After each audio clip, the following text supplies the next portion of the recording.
hall doors burst open and everything stopped. Everything. The music died mid-note. The guests froze in their seats. The bride, my best friend, the woman I trusted with my life, turned around with her smile still plastered on her face, and for a split second, I saw confusion flash across her eyes. The groom, my baby father, the man I had given 9 years of my life to, went completely pale. His hand dropped from hers like it had been burned. And there, standing in the middle of that aisle, soaking wet and breathing hard, was my 9-year-old son. My beautiful, brave, heartbroken son. In his arms, wrapped in a pink blanket and crying softly, was his newborn baby sister, my newborn daughter, the baby he shouldn't have even known was being born that day because I had asked him to stay home with his grandmother. But somehow he knew. Somehow he understood what was happening before I did. My son's eyes were locked on his father's face, and in that moment, I saw something in my boy that I had never seen before. A kind of courage that only comes when everything you love is at stake. His young face was twisted with anger and hurt, his jaw set like he was 30 years old instead of 9. His little sister continued to cry, unaware that her entrance into the world was about to be forever marked by betrayal. "Dad," he screamed, and the sound of it echoed through that wedding hall like a thunder crack. "Dad, what are you doing? Mom just had the baby. Mom just had your baby." I can still hear that scream. I hear it in my sleep. I hear it when I'm alone in the quiet moments before dawn. That one word, Dad, contained so much confusion, so much pain, so much betrayal that didn't belong to a 9-year-old child. No child should ever have to scream like that. No child should ever have to fight for their family like a soldier on a battlefield. The guests gasped. Some pulled out their phones. I would later learn that this moment, this single moment of my son's courage and my ex's cruelty would be captured, shared, and watched by thousands of people online. It would go viral. People would comment on the video. People would take sides. People would judge me for my choices, judge my son for his actions, judge Benjamin for his betrayal. But in that instant, I didn't care about the phones or the witnesses or what people would think.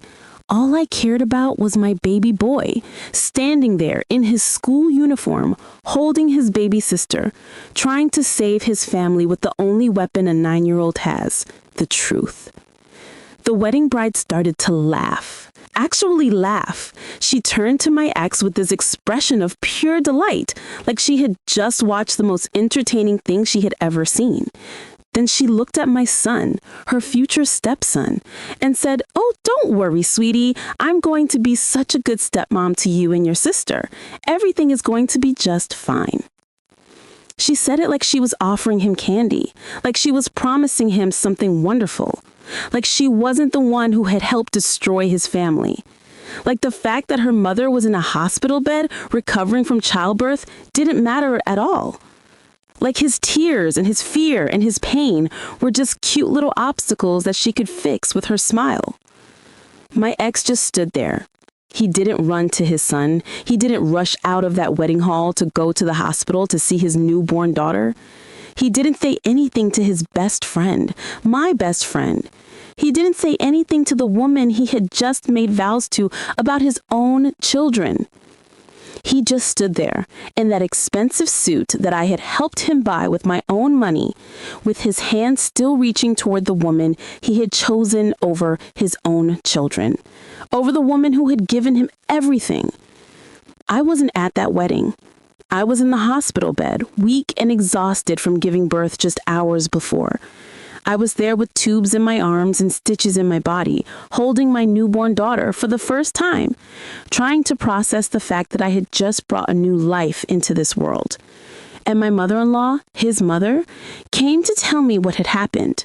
She came walking into my hospital room with this look on her face like she had been the one betrayed. She came to tell me that while I was bringing our child into the world, my husband was marrying someone else. I didn't believe her at first. I thought she was confused. I thought maybe there was a mix-up, that she had misunderstood something. How could that be true? How could Benjamin have done this to me? We had just had a baby. We had been planning a wedding. We had been planning a life together. But then my son came home from his grandmother's house with his eyes all red from crying, and he told me everything. He told me how he heard the adults talking about where his father was that day. He told me how he became suspicious. He told me how he used his grandmother's tablet to look online and found a video that had just been posted of the wedding. He told me how he recognized the venue and decided in his 9-year-old mind that he needed to do something about it. He told me how he took money from his piggy bank, money that he had been saving for months to buy a video game, and how he took a bus by himself to the event center. He told me how he walked through the doors in his school uniform, soaking wet because it had started raining on his journey, carrying his newborn sister, who he had convinced his grandmother to let him hold for just a moment before he snuck out. He told me how he walked into that wedding hall alone and found his father at the altar making a commitment to someone else. And he told me how he screamed. I held my baby girl and I held my son, and I cried. I cried for him. I cried for her. I cried for the life I thought I was going to have. I cried for the dreams that had just crumbled into dust. I cried for my father, who had taught me to be strong and independent and to never settle for less than I deserved. And I wondered where I had gone wrong. I wondered when I had stopped listening to his voice in my head. But before I tell you more about that day, about the aftermath, about how my life shattered into 1,000 pieces that I had to rebuild with my own hands, I need to tell you something. I need you to understand who I am. I need you to understand what I had already survived before this moment, because that's the only way you'll understand how I survived this betrayal too. My name is Lily Turner, and this is my story. This is the story of how I lost everything and somehow, against all odds, gained so much more. But to understand the ending, to understand how justice came in a way that I never expected, to understand the true meaning of karma, you have to understand the beginning. I want to pause here and ask you to do something for me.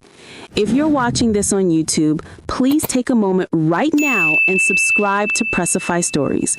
Turn on that notification bell so you don't miss any of our stories. Like this video because your support means everything to us. And in the comments below, I want you to tell me your country. Tell me where you're watching from. Tell me that you're here with me in this moment, listening to my truth. Because what I'm about to share with you is my heart laid bare, and I need to know that you're here listening. Now, let me take you back. Let me take you back to where it all began, to the beginning of my story, to the foundation that shaped who I became. I was born to a woman that never got to know me. My mother passed away 3 days after I was born. 3 days. That's all the time she got on this earth after giving me life. I've never been able to hold that against her, obviously. It wasn't her choice. It wasn't something she wanted. But her absence shaped me in ways I didn't understand until much later in my life. My father, he never got over it. I was told by relatives that he loved her so deeply that losing her nearly destroyed him. After she died, he was lost for a while. He didn't eat. He didn't sleep. He just sat in the house holding me and crying, wondering how he was going to do this alone. But something shifted inside him when he looked at me. He looked at my face and he saw her. He saw her eyes. He saw her smile. He saw her potential. And he made a decision that day that he wasn't going to fall apart. He was going to be twice as strong because he had to be strong for both of us. My father never remarried. People asked him about it constantly. Relatives would try to set him up with women from church, from his business network, from anywhere. But he always said the same thing. I had my one true love and nobody else could compare. But I have my daughter, and she is everything I need. I didn't understand as a child what a gift that was. To have a parent who was so completely devoted to me that they didn't need anyone else. I just thought it was normal.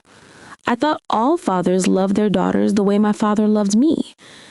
My father used to tell me stories about my mother.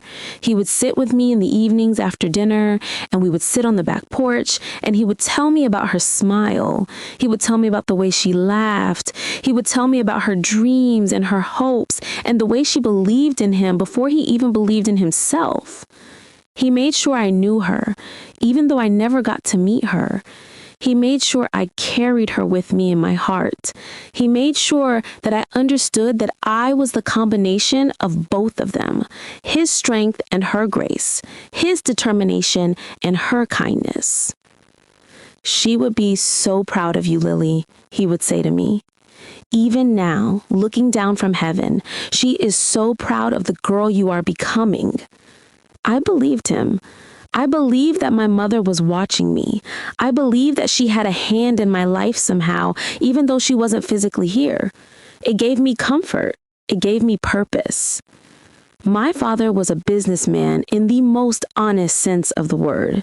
He wasn't wealthy, but he was hardworking and principled, and he built a good life for us through his dedication and integrity.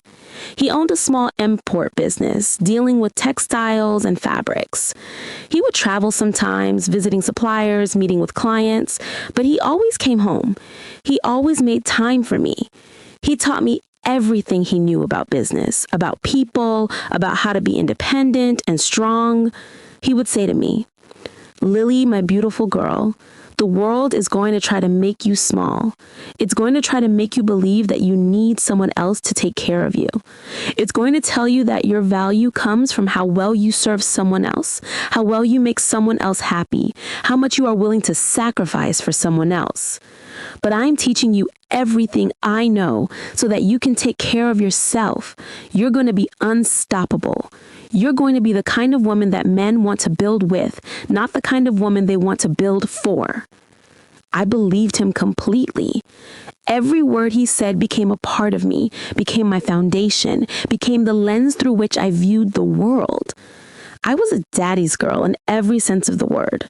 I was brilliant in school, not just because I was naturally smart, though I was, but because my father drilled it into me that education was my foundation, my weapon, my power.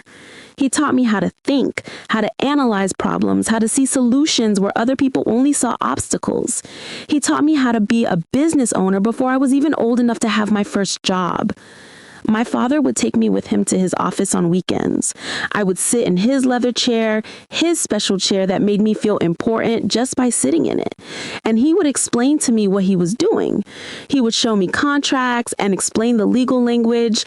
He would let me listen to his phone calls with clients. And then afterward, he would explain the strategy, the negotiation tactics, the way he had positioned himself to get what he wanted without making the other person feel like they had lost.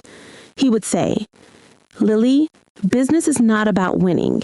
It's about finding a solution that works for everybody. When both people feel like they've won, that's when you've really succeeded." He taught me how to read people, how to understand what they really wanted beneath what they were saying. He taught me that most conflicts come from miscommunication, and that if you could communicate clearly and honestly, you could solve almost anything. He would say, "Lily, a reputation takes years to build and seconds to destroy. Everything you do, do it with integrity. Everything you promise, keep it. Everything you touch, make it better." I would sit there, maybe 10 years old, 11 years old, 12 years old, taking in every single word like it was gospel truth. And it was to me.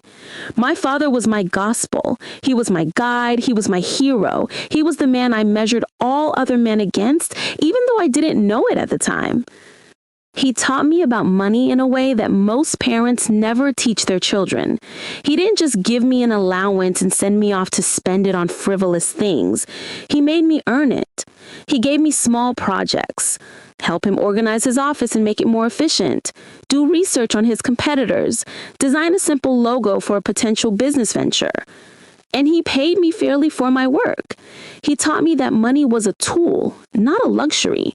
It was something you earned through work and creativity, something you managed with care and attention, something you used strategically to build the life you wanted. By the time I was a teenager, I understood financial literacy better than most adults. I understood compounding interest. I understood investments. I understood the difference between good debt and bad debt.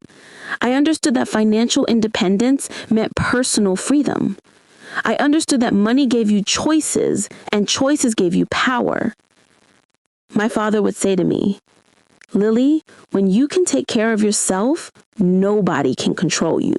Nobody can make you small. Nobody can tell you who to be or what to do. Nobody can hurt you the way they can hurt someone who is dependent on them. That's power, Lily, real power, the kind of power that comes from within." I believed him with my whole heart. I internalized that message. I lived and breathed it. He also taught me about love, though I didn't realize it at the time. He would tell me stories about my mother, about how he knew she was the one because she was kind but strong, because she believed in him but also believed in herself, because she could stand beside him as an equal, not someone he had to take care of or save. "Find a man like that," he would say. "Find a man who wants to build with you, not someone who wants you to build for him. Find a man who sees you as his equal, who respects your mind, who celebrates your success, who is strong enough to stand next to a strong woman without feeling diminished. That's the kind of man worth keeping." I promised my father that I would find that man. I promised him that I would be wise and careful and that I would never settle for less than I deserved. I promised him that I would never lose myself in a relationship. I promised him that I would never depend on anyone the way so many women did. I was brilliant in school, not just academically, but socially. I had friends, I was popular, but I was also serious. I was driven. Even in high school, while other girls were worried about parties and dating and who was crushing on whom, I was thinking about my future. I was working part-time at a clothing store. I was saving my money religiously. I was taking advanced classes. I was already planning my college major. My father was so proud of me. He would beam at me like I was the most incredible thing he had ever created, which I suppose in his mind I was. He would say to me, "Lily, you're going to change the world. You're going to build an empire. You're going to be independent and successful, and nobody is ever going to be able to take that away from you." I believed him. And then, when I was 22 years old, fresh out of university with my degree in business management in hand and my whole life ahead of me, my father died in a car accident. It happened so fast. One moment he was here, teaching me, guiding me, believing in me with every fiber of his being. The next moment he was gone. A drunk driver ran a red light. It was a rainy night, the roads were slick, visibility was poor, an intersection he had driven through 1,000 times before. And just like that, the man who made me feel like I could do anything was taken away from me. I wasn't in the car with him. Thank God I wasn't. My younger brother Daniel was, though, and he survived with minor injuries. But my father, he didn't make it. By the time the ambulance arrived, he was gone. I remember getting the call. I remember my aunt's voice on the phone, shaking, trying to tell me. I remember not understanding at first. I remember saying, "What do you mean? What happened? Is he okay?" I remember the silence before she answered me. I remember the moment the words truly sunk in. I had to grow up overnight. I had to become the adult I didn't know I was ready to be yet. I had no mother. I had no father. I had a younger brother, Daniel, who was still in school, and I had to figure out how to take care of him. I had to figure out how to take care of myself. I had to take everything my father had taught me and actually use it, not just as lessons, but as survival. There was no inheritance. My father's business partner had betrayed him in the months before his death, something my father hadn't wanted to worry me with while I was graduating. So when my father passed, the business went away. The house had a mortgage, there were debts, there was my brother's education to pay for. I was devastated and terrified all at once. But something my father had taught me kicked in. I went into survival mode. I had to channel every lesson he had ever given me. I had to become the strong, independent woman he had raised me to be. That's when I understood something deep in my soul. My father had prepared me for this, even though he didn't know it. He had given me the tools I needed. He had made me strong. And I wasn't going to let his death be the end of our family. I wasn't going to let it destroy Daniel. I was going to honor everything he had taught me by using it to build a life that he would have been proud of. I graduated with honors and I immediately started working. I took every job I could find. I worked retail during the day. I worked at a restaurant on weekends. I worked at a call center on nights. I was barely sleeping, but I was saving every single penny. I was paying Daniel's school fees. I was paying the house mortgage. I was keeping my father's legacy alive. At night after work, I would come home and I would study. I studied business blogs and YouTube videos and podcasts. I taught myself how to invest, how to manage money, how to think like an entrepreneur. I was building my knowledge base. I was preparing myself for something bigger. And then, about 2 years after my father passed away, I had an idea. It started small, very small. I started making snacks in my apartment, little baked goods and pastries that my father used to buy from a local bakery. Cinnamon rolls, brownies, lemon bars, chocolate chip cookies. I would make them in my tiny kitchen on weekends, and I would post pictures of them on social media, Instagram, Facebook, anywhere I could think of. At first, nobody cared. I was just one girl with an Instagram account and a dream. My posts would get a few likes from family members, maybe a friend would share it. That was it. But I didn't give up. I kept posting. I kept improving my recipes. I started doing different flavors, different combinations. I started experimenting with healthier options. I started telling the stories behind each snack. Stories about my father, stories about memories, stories about loss and love and finding joy in the small things. Stories that made people feel connected to what I was making. And slowly, people started to order. At first, it was just a few. My friends bought snacks to support me. Their friends bought snacks because they were actually delicious. Then people they didn't even know started messaging me, asking me to make custom orders for their kids' school parties, for their office meetings, for their family gatherings. I was making $50 a week, then $100, then $500, then $1,000. I was barely sleeping. I was working a full-time job during the day, and I was running my snack business at night and on weekends. I was baking until 2, 3, 4 in the morning. I was delivering orders before my day job started. I was using my own car, paying for my own gas, using my own money for inventory. But I was building something. I was creating something, and every single penny I made went back into the business to make it bigger. My little brother would help me sometimes. He would fold boxes and pack orders while doing his homework. We were a team. We were surviving. We were thriving in our own way. And Daniel was getting to see his sister, the one who had stepped up after her father died, building something from nothing. About 3 years into my snack business taking off, making real money that was approaching what I made at my day job, I met him. His name was Benjamin Hayes. Everyone called him Ben. He was a regular customer who would come by and pick up orders. He was nice looking with a warm smile. He would come by twice a week, sometimes more often than he actually needed snacks, and he would chat with me. He wasn't the most ambitious guy I had ever met. He wasn't the most driven or the most successful, but He was charming in a low-key way. He was kind. He was interested in me and my business and my dreams. He would ask me questions about how I started, what my plans were for growth, where I saw myself in 5 years. He told me that I was the smartest woman he had ever met.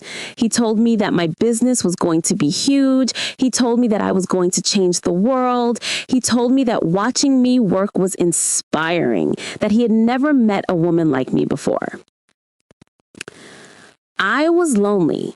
I was working so hard, carrying so much responsibility, trying to fill the void that my parents had left behind. And Benjamin came along like a warm breeze on a cold day. He made me feel like someone was there for me, like I didn't have to do everything by myself, like I didn't have to be strong all the time. I think I mistook that for love. We started dating after a few weeks of him being a regular customer. He asked me out properly, with flowers and nervousness and the kind of sweetness that made me think maybe I had found what my father had always told me to look for. He told me that he had a job, that he was trying to build something for himself, that he believed in me and wanted to support my dreams. He told me that his parents had good marriages and that he believed in commitment and family. I believed him. The second year we were together, he suggested that we move in together. He said it would be practical, it would save on rent, and we could both focus on building our futures. We could combine our resources and be smarter about our money. It made logical sense on the surface, and emotionally, I was ready to take that step.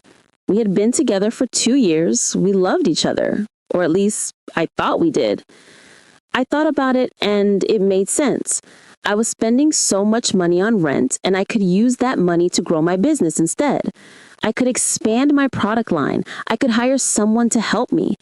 I could actually take a day off without losing income. So I said yes. We found a small 2-bedroom apartment in Houston, and we moved in together. It was tight, but we made it work. I turned 1 bedroom into my production kitchen for the snack business. Benjamin helped me set it up. He seemed excited about it.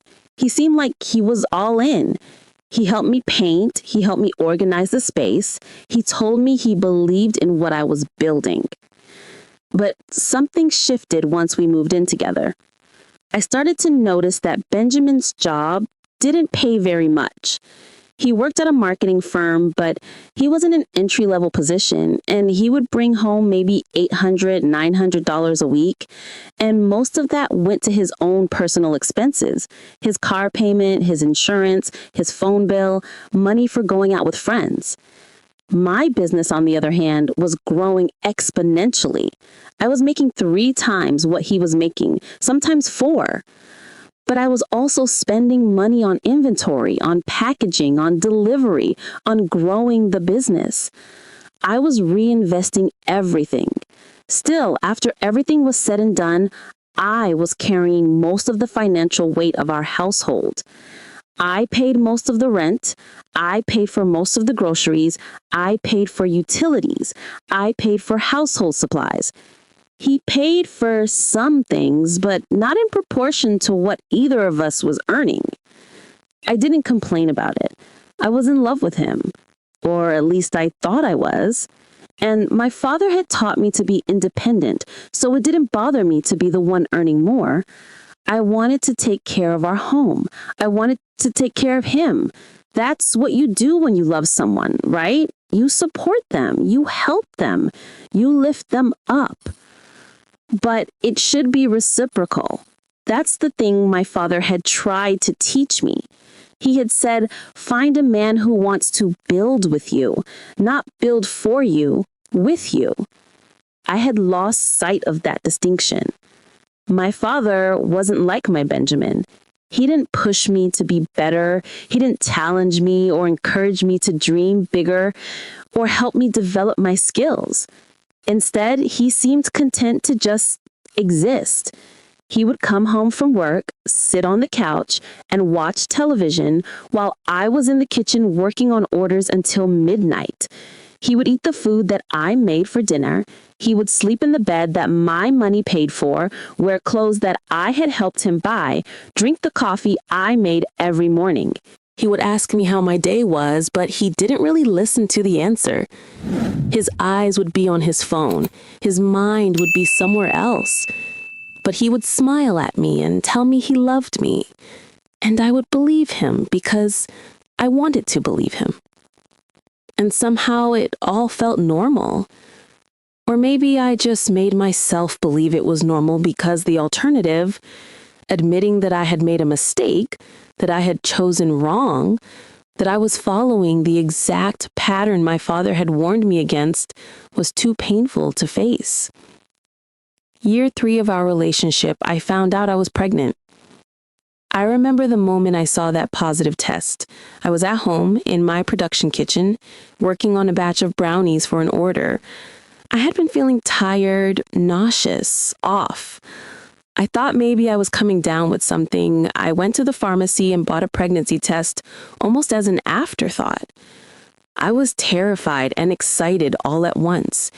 We weren't married. We hadn't really talked seriously about having children.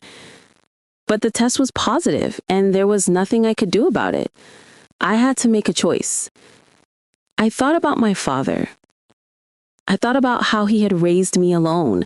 I thought about how he had always said that love was enough, that with the right foundation, anything was possible. I thought about the fact that I could take care of a baby. I had taken care of so much already. I had taken care of my brother. I had taken care of myself after my parents died. I could do this. I chose to have the baby. When I told Benjamin, he didn't react the way I had hoped. I had imagined that he would be shocked, maybe scared, but ultimately happy. I had imagined him picking me up and spinning me around, imagining our future together, planning for our child. He didn't do any of that. He was just kind of there. He said, "Okay, cool." And then he asked me if I had eaten because there was leftover food in the fridge. And then he went back to watching television. I remember standing there, holding that positive pregnancy test, feeling my heart break a little bit. This was one of the biggest moments of my life, and he responded like I had just told him the weather forecast. I thought maybe he just needed time to process it. I thought maybe he would get excited as the baby got closer. I thought maybe I was being too sensitive, reading too much into his lack of enthusiasm. He didn't get excited. He didn't start planning for the baby. He didn't go to my doctor's appointments. He didn't feel the baby kick. He didn't talk about names or nurseries or the future we would have together. But I did. I was glowing. I was planning. I was already thinking about how I would manage my business and be a mother. I was thinking about how much my baby would need me and how I would never leave my child the way my mother had been taken from me. Not that she had a choice, but you know what I mean. I was going to be present. I was going to be strong. I was going to make sure my baby knew they were loved more than anything in this world. I kept working right up until I went into labor. I was packaging snacks the day before I had my son. I was uncomfortable. I was exhausted. My back ached. My feet swelled. My energy was depleted. I probably should have rested, but there were orders to fill and customers to take care of. Responsibility doesn't take a break for pregnancy. My son, Liam, was born on a Tuesday morning. He was the most beautiful thing I had ever seen in my entire life. I remember holding him for the first time and feeling this overwhelming sense of purpose and love that I didn't know was possible to feel. This was my child. This was someone who would know his mother and his father. This was someone who would grow up knowing that he was wanted, that he was loved, that he was the most important thing in the world to someone. At least, that's what I thought. Benjamin came to the hospital. He held his son for about 5 minutes, and then he gave him back to me and said he had to go back to work. He didn't stay. He didn't sleep in the hospital chair beside me through the night. He didn't help me through the pain and the exhaustion of those first few days. He didn't cut the umbilical cord or cry or seem moved by the birth of his child. He just left. But I didn't blame him. I told myself he was just scared. He was just adjusting. He was dealing with his own emotions. He would be better once we got home. He would bond with his son. He would step into his role as a father. He wasn't. He didn't. What he was absent. Not physically, he was there in the apartment most of the time, but emotionally, mentally, spiritually, he was checked out. He was somewhere else, living his own life, and I was here trying to be everything. I was a new mother, barely recovering from childbirth, my body aching, my hormones all over the place. I was running a business, managing inventory, filling orders, making deliveries. I was trying to be the kind of mother my father had taught me to be, present, attentive, loving, strong. And Benjamin was just there. The financial burden got heavier. With the baby, our expenses went up significantly. Baby food, diapers, clothes, medical bills, childcare when I needed to work. I was still the one earning the majority of the money. I was still the one making most of the decisions about our household. And he was still just existing, taking what I provided, not contributing in any meaningful way. But here's the thing about me. I'm strong. I'm resilient. I had survived losing my mother at birth and my father at 22. I had survived living in poverty and working multiple jobs. I could survive this too. I could be the breadwinner. I could be the mother. I could be the entrepreneur. I could be everything. So I did. Years passed like that. My son, Liam, grew up fast. He was smart like me. He was observant. He noticed things that children shouldn't have to notice. He noticed that his father wasn't really there for him the way that my father had been there for me. He noticed that I was always working. He noticed that his father would miss his school events sometimes or come late or leave early. He noticed the tension between us, even though Benjamin and I never really fought. But he also noticed that I loved him completely and totally, and that I would do anything for him. He knew that he was my priority, that his well-being was the thing I cared most about in this world. I was so focused on being strong, on being independent, on proving that I didn't need anyone, that I didn't notice Benjamin was becoming more and more distant. I didn't notice that he was spending more time on his phone. I didn't notice the late nights and the excuses about working late or going to the gym or needing time to himself. I didn't notice the coldness that had settled into his eyes when he looked at me. Or maybe I noticed, but I didn't want to see it. I didn't want to admit that I had made another mistake. I didn't want to believe that I had chosen someone who didn't deserve me, who didn't appreciate me, who didn't even try to understand the sacrifices I was making for our family. When Liam was 8 years old, Benjamin finally asked me to get married to him. And I say asked, but that's not really the right word. He didn't get down on one knee. He didn't give me a ring. He didn't make it romantic or special or meaningful. We were sitting in the living room one evening. He was on his phone and I was doing paperwork for my business. And he just casually said, "So you think we should get married?" Just like that. Like he was asking if I wanted to order pizza for dinner. And I said yes, because by that point, I had invested so much in him, in us, in making this work, that I couldn't imagine saying no. I had been with this man for 9 years at that point. I had given him my youth. I had given him my time. I had given him my energy. I had given him a child. I had supported him financially and emotionally. I couldn't just walk away, or at least that's what I told myself. We started planning the wedding. It wasn't a big production. I didn't have much money to spend on it after accounting for Liam's needs, the business, the house, but I wanted something special. I wanted something that marked the moment we were finally committing to each other officially.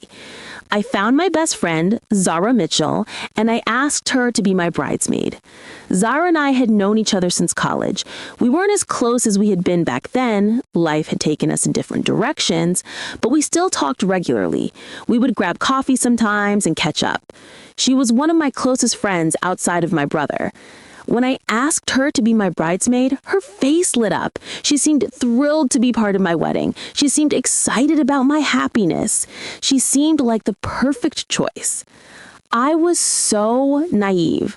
I was so focused on finally having the family I wanted, finally making something official, that I couldn't see what was happening right in front of my eyes.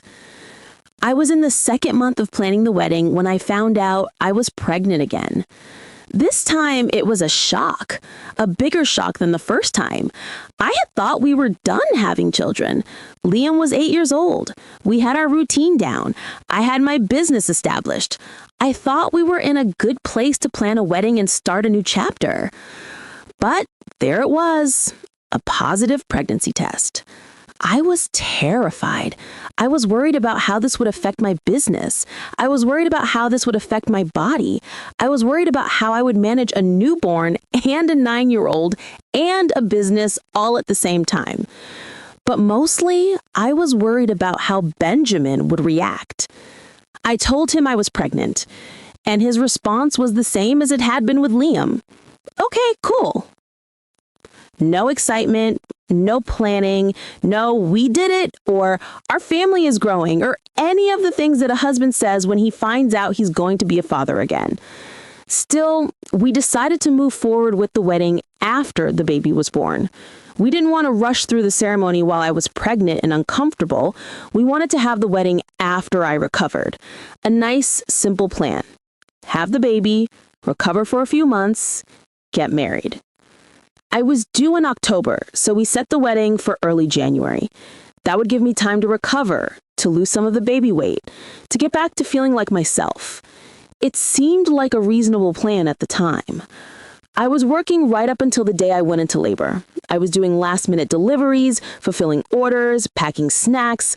The business didn't stop for pregnancy, and I wasn't about to let my customers down. My daughter, Charlotte, was born on a Sunday afternoon. She was perfect in every way. She had Liam's eyes and my nose. She was healthy and beautiful, and she came into the world screaming with a voice that made the nurses laugh. And I was so happy. I was so in love. I was so grateful. 2 weeks after Charlotte came home from the hospital, weak and exhausted from childbirth and recovery, barely sleeping because my newborn needed me constantly, I saw a video online that changed everything. I was sitting in my production kitchen, my safe space, doing inventory counts. I had Charlotte in a carrier next to me, and she had finally fallen asleep. I was exhausted but trying to catch up on work. My phone buzzed with a notification. Someone I didn't really know had tagged me in a video. I almost didn't click on it. I had so many notifications, so many tags, so many messages from customers and people following my business page. But something made me click on it. And there he was. Benjamin. My Benjamin. The man I had been with for 9 years. The man I had just given birth to a second child for 2 weeks ago. The man who was supposed to be my husband. He was getting married. To Zara, my best friend.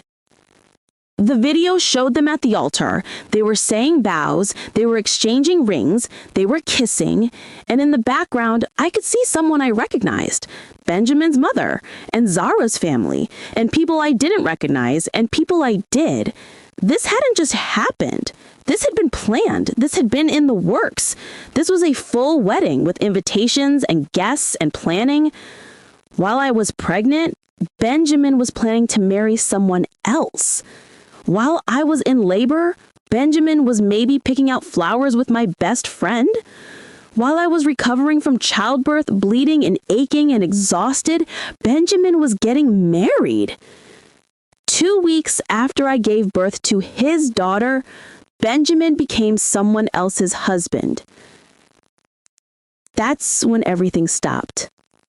That's when my heart broke into 1,000 pieces. That's when my 9-year-old son decided he had to be the man of the family, and he ran into that wedding hall carrying his baby sister, screaming the truth that his father wanted to hide. I sat in my production kitchen with that video playing over and over again on my phone. I couldn't stop watching it. It was like my brain couldn't process what my eyes were seeing. Every time I pressed play, I hoped the ending would be different. I hoped that this was some kind of cruel joke, some kind of misunderstanding, some kind of edited video that someone had maliciously created to hurt me. But it wasn't. It was real. My hands started to shake. The phone slipped from my fingers and fell to the floor, the screen cracking against the tile. I looked down at Charlotte, still sleeping peacefully in her carrier, unaware that her father had just destroyed her family. I looked around at my kitchen, at all the work I had done, at all the orders I had fulfilled, at all the love I had poured into this business that was supposed to sustain us. I felt like I was suffocating. I needed air. I needed to get out of that kitchen. I couldn't breathe in that space anymore. It felt like the walls were closing in on me, like the air was getting thinner, like I was drowning in my own stupidity. I wanted to scream, but I didn't have the energy. I wanted to cry, but the tears wouldn't come. I just felt numb, completely and utterly numb. I picked up Charlotte carefully, still sleeping, still unaware, still innocent. I grabbed my purse and my keys, and I walked out of the apartment. I didn't know where I was going. I just knew I needed to move, needed to get away, needed to process this somehow. I couldn't be in that apartment where Benjamin had lived, where he had pretended to care about me, where he had planned his betrayal right under my nose. I drove without thinking about where I was going. Houston streets blurred past me. I drove past the hospital where I had given birth just 2 weeks ago. I drove past the park where I used to take Liam on weekends. I drove past all of these familiar landmarks that suddenly felt foreign and strange, like I was looking at a city I had never been to before. My phone was ringing. It was Benjamin's mother. No, wait, not my mother-in-law anymore, I guess. Benjamin's mother. I didn't answer. I couldn't. I didn't know what to say to her. Did she know? Had she known all along? Was she complicit in this? Had she watched her son plan this betrayal and done nothing to stop him? It rang again, and again, and again. I turned off my phone. I couldn't handle hearing anyone's voice right now. I couldn't handle the sympathy or the anger or the explanations. I just needed silence. I drove for what felt like hours. I drove until Charlotte woke up and started crying because she was hungry and needed a diaper change. I drove until the sun was starting to set and I realized I had no idea where I was. I pulled over in a parking lot of a shopping center and I just sat there. I sat there in my car with my newborn daughter crying in the back seat, and I tried to figure out what to do next. I couldn't go home. I couldn't go back to that apartment and face Benjamin's things, his clothes in the closet, his toothbrush in the bathroom, the ghost of the life I thought we were building together. So I called my brother Daniel. He was the only person I could think of. He was the only person I knew who would understand, who would care, who wouldn't judge me for the choices I had made. "Daniel," I said when he answered, and my voice sounded like it belonged to someone else. It sounded broken and small and lost. "Can you come to my apartment and watch Liam? I need to do something." "What's wrong? Are you okay?" he asked immediately, and I could hear him already moving, already getting his keys, already preparing to help me without even knowing what the problem was. "Just come, okay? Just come," I said, and then I hung up. I drove home. By the time I got there, my phone was back on, and Daniel was already waiting outside the apartment building. He took one look at me and he knew something was terribly wrong. He had seen me cry before, but not like this. He had seen me tired before, but not like this. He had seen me overwhelmed before, but not like this. I handed him Charlotte, and I told him about the video. I showed him the video on my phone, the screen that was still cracked from where I had dropped it. I watched his face as he processed it, as he understood what his sister's boyfriend had done, as he realized that the man I had been with for 9 years had just married someone else while his newborn daughter was in the hospital recovering from birth. "That bastard," he said, and his voice was quiet and controlled in a way that was somehow more frightening than if he had yelled. "That absolute bastard. How could he do this to you? How could he do this to your children?" "I don't know," I said, and I felt tears finally start to flow down my cheeks. I cried for everything I had lost. I cried for the future I thought I had with Benjamin. I cried for my children and the family I thought I was giving them. I cried for my stupidity and not seeing this coming. I cried for my father, who had taught me to be independent and to never settle, and I wondered where I had gone wrong. "Liam's at school," I said, when I could finally speak again. "He gets out in 3 hours. He doesn't know yet. I don't know how to tell him. I don't know what to say to him. How do I tell my 9-year-old son that his father just married my best friend while I was in the hospital recovering from childbirth?" Daniel grabbed me by the shoulders, and he made me look at him. "You tell him the truth. You tell him that this is not his fault. You tell him that his father made a choice, and it was the wrong choice, but it has nothing to do with him or his worth as a person. And then you show him that you are strong enough to get through this. You show him that we are a family and we stick together." I nodded, but I didn't know if I believed him. I didn't know if I was strong enough. I felt like I was breaking into a million pieces. Daniel helped me get through that day. He stayed with me through the entire afternoon. He helped me clean up the apartment a little bit, even though I didn't really care about the state of it. He made me some tea and some food, even though I couldn't eat. He was just there, solid and present and reliable in a way that Benjamin had never been. At 3 o'clock, Daniel went to pick up Liam from school. I stayed home with Charlotte, holding her while she napped, trying to figure out how to tell my son that his father had just shattered our family. When Liam came home, he knew something was wrong immediately. He could read it on my face. He could feel it in the energy of the apartment.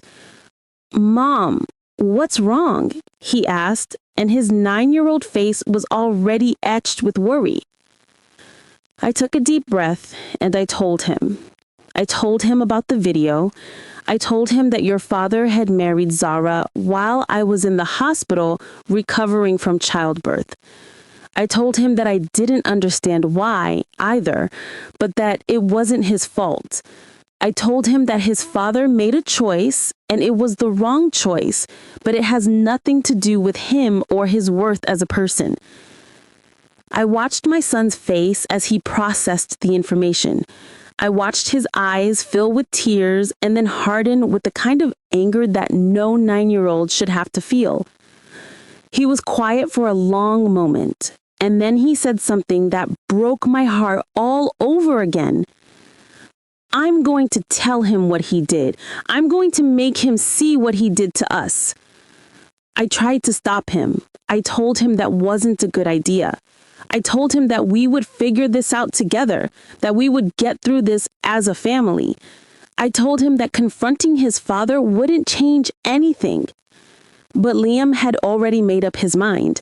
He had the same determination, the same fire, the same sense of justice that my father had always embodied. He was going to do what he felt was right, even if the adults around him didn't approve. He asked Daniel where the wedding was. Daniel, exhausted and heartbroken himself, looked at me. I shook my head, but the look in Liam's eyes was so fierce, so determined, so certain that I knew I couldn't stop him. I could only try to minimize the damage. I was terrified.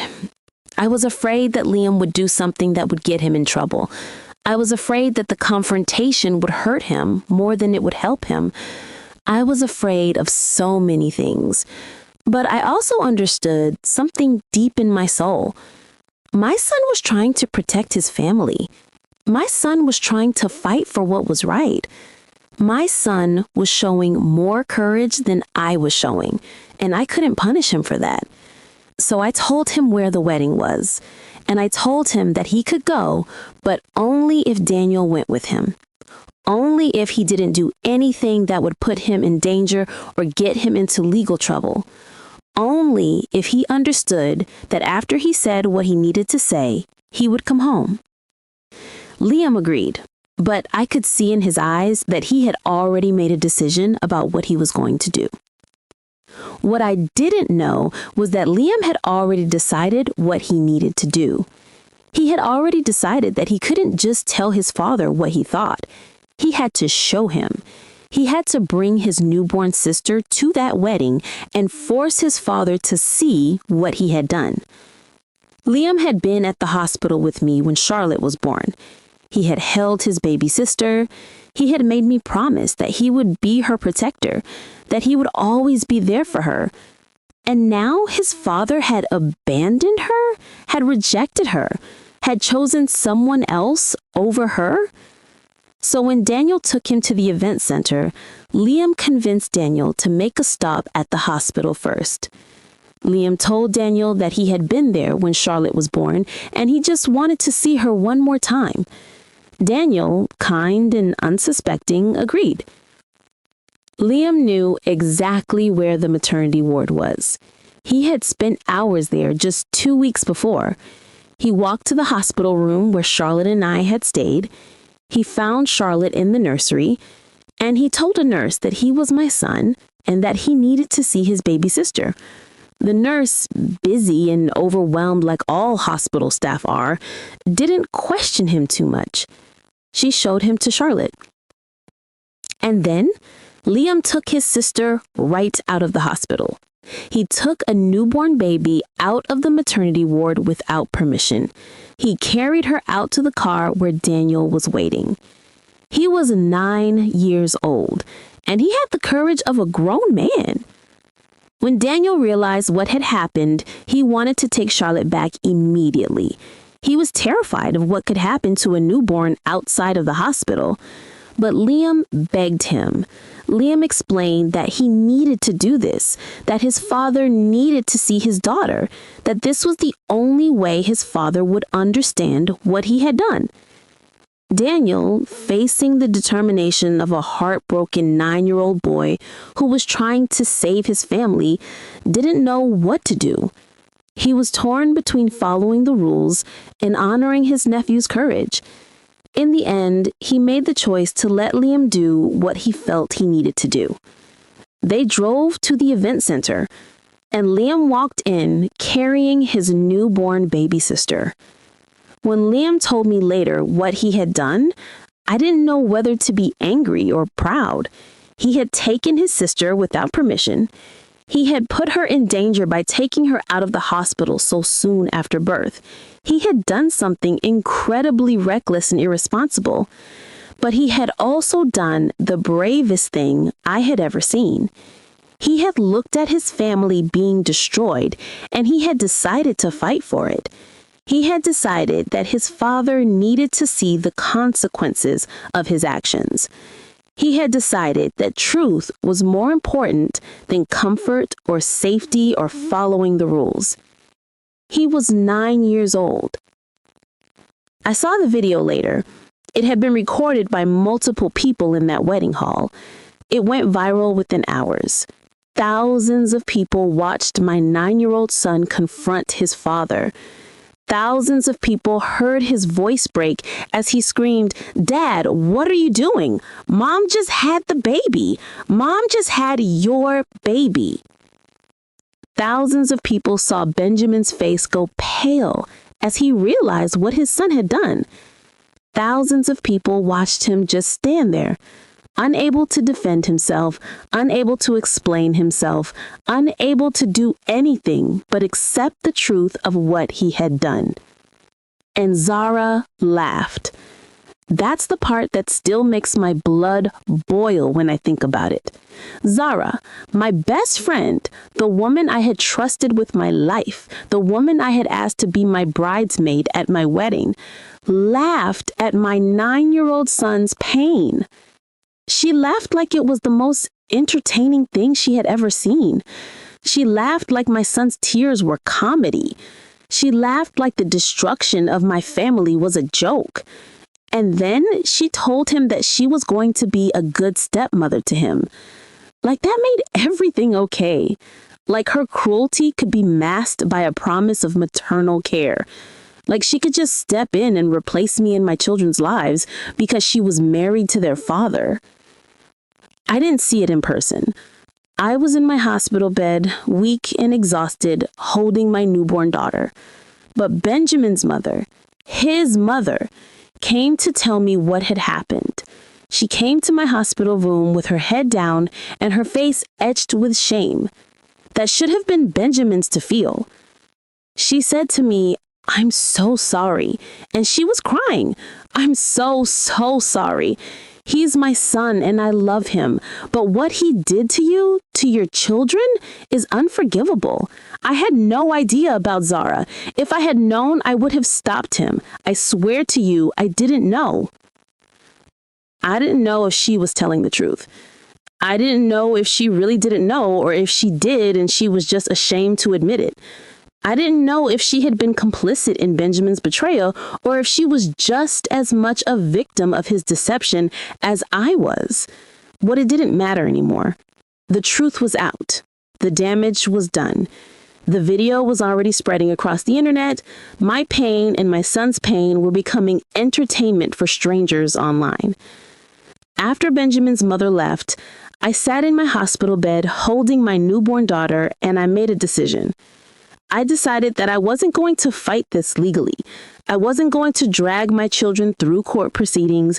I wasn't going to make this public in the courtroom and drag out the pain. The video had already done enough damage. The humiliation was already complete. A lawyer came to see me while I was still in the hospital. He offered to help me file for custody and child support. He offered to help me fight Benjamin legally. He told me that I had a case, that I could probably get a significant settlement. But I was broken. I was devastated. I was angry in a way I had never been angry before. But I was also tired.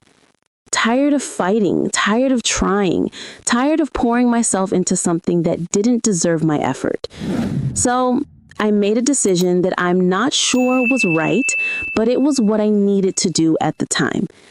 I decided to let him go. I decided not to pursue legal action. I decided to focus on my children and my recovery and my future rather than getting caught up in the past and the legal system. The lawyer tried to convince me otherwise. He tried to tell me that I was making a mistake. He tried to tell me that I owed it to my children to fight for them. But I had already made my mind. "I appreciate your help," I told him, "but I just can't do this right now. I can't spend my energy fighting him in court. I can't spend my energy on anger and revenge. I need to focus on healing." It wasn't a noble decision. It wasn't a wise decision. It was a broken decision made by a broken woman who didn't have the energy to fight anymore. 2 weeks later, I left the hospital. I went home to my apartment, to my production kitchen, to my life that had just been completely turned upside down. I had a 9-year-old son who had just been traumatized by his father's betrayal. I had a newborn daughter who had been used as a pawn in her father's cruelty. I had a business that still needed to function because people still needed to eat and bills still needed to be paid. I had to keep going. That was the only option I had. Giving up was not an option. Falling into despair was not an option. I had 2 children who were depending on me, and I was not going to let them down. The first week home was a blur. I was still recovering physically from the birth. I was bleeding and aching and exhausted in a way that I had never been exhausted before. My body was broken. My heart was broken. My mind was struggling to process what had happened. But I had to take care of Charlotte. I had to make sure she was fed and changed and loved. I had to take care of Liam, who wasn't talking much, who was withdrawn, who was carrying a weight that was too heavy for his 9-year-old shoulders. I didn't know how to heal him. I didn't know the right words to say. I didn't know how to make sense of what his father had done. So I just held him. I just let him be angry, let him be sad, let him be whatever he needed to be. At night, after he was asleep, I would cry. I would cry into my pillow so that he wouldn't hear me. I would cry for him. I would cry for Charlotte. I would cry for myself. I would cry for the life I thought I was going to have. By the second week, I had to go back to work. The orders weren't going to fill themselves. My customers didn't know about the betrayal, didn't know about the video, didn't know that my world had just ended. They just knew that they wanted snacks, and I had always delivered. So I delivered. I started baking at night after the kids were asleep. I would put Charlotte down around 10, wait for her to really fall asleep, and then I would go to my production kitchen and I would bake until 3 or 4 in the morning. I would bake brownies and cinnamon rolls and lemon bars. I would bake the sadness and the anger and the betrayal into every single treat. I would bake and I would cry. I would bake and I would think about everything I had lost. I would bake and I would remember my father's words about being independent and strong and never settling for less than I deserved. I would bake and I would process my emotions in the only way I knew how, through work. Some of my customers told me later that they had noticed something different about the snacks I was making during that time. They said they tasted like emotion. They said they could taste the story in every bite.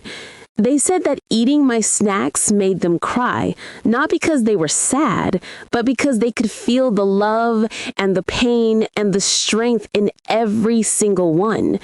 I didn't know if that was a compliment or not, but it was true.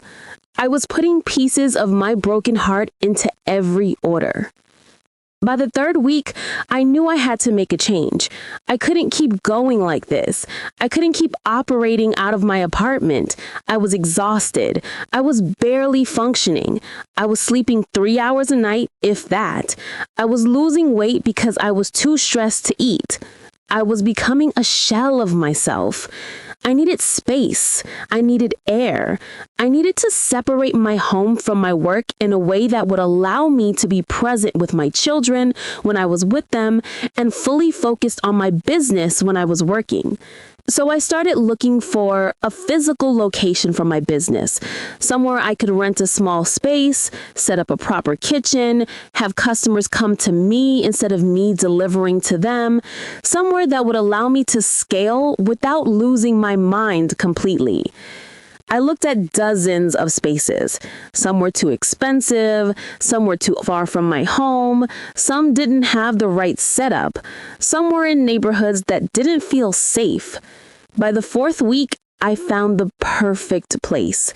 It was a small storefront in a strip mall, cheap rent because the landlord was motivated to fill it, clean with a good kitchen setup already in place from a previous restaurant tenant. The landlord was flexible about the lease. It seemed like a sign.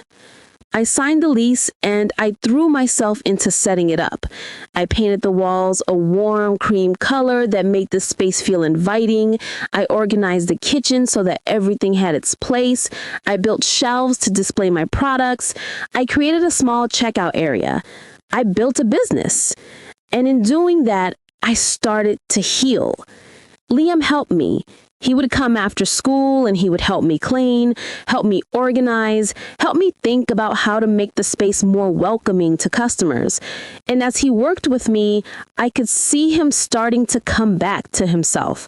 I could see the pain slowly shifting into something else, into pride, into purpose, into the understanding that he was part of something that his mother was building. "You're so strong, Mom," he told me one day as we were arranging the display of snacks. "You're so strong." "I learned from the best," I told him, thinking about my father. "My dad taught me that when everything falls apart, you rebuild. You don't stay broken. You build something better." And that's what I was doing. I was rebuilding, not just my business, but myself. Not just for me, but for my children. Not just to survive, but to thrive. About 3 months after the video went viral, after Benjamin had shattered my life and Zara had laughed about it, my new storefront opened. I had a small grand opening. Some of my regular customers came by. My brother came by with his girlfriend. Some of my social media followers came by. Some people who had seen the video online came by just to support me and tell me how strong I was. It wasn't huge, but it was real. It was mine. I had built it from nothing, just like I had built my business from nothing, just like I had built my life from nothing after my parents died. And that's when I met him. He came into my storefront on a Tuesday afternoon, about a week after I had opened. I was in the back working on a new recipe, a chocolate coconut bar that I had been wanting to make for a while. I heard the bell above the door chime, and I came out to see who had arrived. He was tall, probably around 6'2", well-dressed in a business suit that looked tailored and expensive, with kind eyes and a warm smile. He looked around my storefront like he was genuinely interested in what I had built. There was something about him that immediately put me at ease. Something about the way he moved, the way he looked at things, the way he carried himself. He was probably in his late 30s, early 40s. His hair was dark with just a touch of gray at the temples. He had the kind of face that made you trust him, that made you believe that he was someone who could be depended on. "Hi, welcome," I said, wiping my hands on my apron. "Can I help you find something?" "I've heard about you," he said, and his voice was smooth and warm. "My colleagues won't stop talking about them." "Oh," I said, and I felt my cheeks flush. I wasn't used to compliments. I wasn't used to people knowing about my business outside of social media. "Well, I'm glad they've been enjoying them." He looked at the display cases for a few minutes, carefully examining each item. He wasn't just mindlessly looking. He was actually studying what I had made. He was reading the labels, asking about ingredients, understanding the care and thought that had gone into each product. And then he looked at me and asked me questions. How did I start? What inspired me? What were my plans for the future? What made me different from other snack businesses? It reminded me a little bit of Benjamin, the way he had been interested in my business when we first met. But this man was different. He was genuinely curious. He was asking intelligent questions. He wasn't just nodding along while planning his next sentence. He was actually listening to my answers. He was trying to understand not just what I did, but why I did it. His name was Oliver Parker. "I'm going to try the cinnamon rolls," he said. "If they're as good as people say, I'll be back." He bought a box of cinnamon rolls. He came back to the counter to pay. And as I rang him up, I noticed that he kept looking at me like I was the most interesting person he had ever met. 3 days later, he came back. "Those were incredible," he said. "Best cinnamon rolls I've ever had. I'm going to become a regular customer."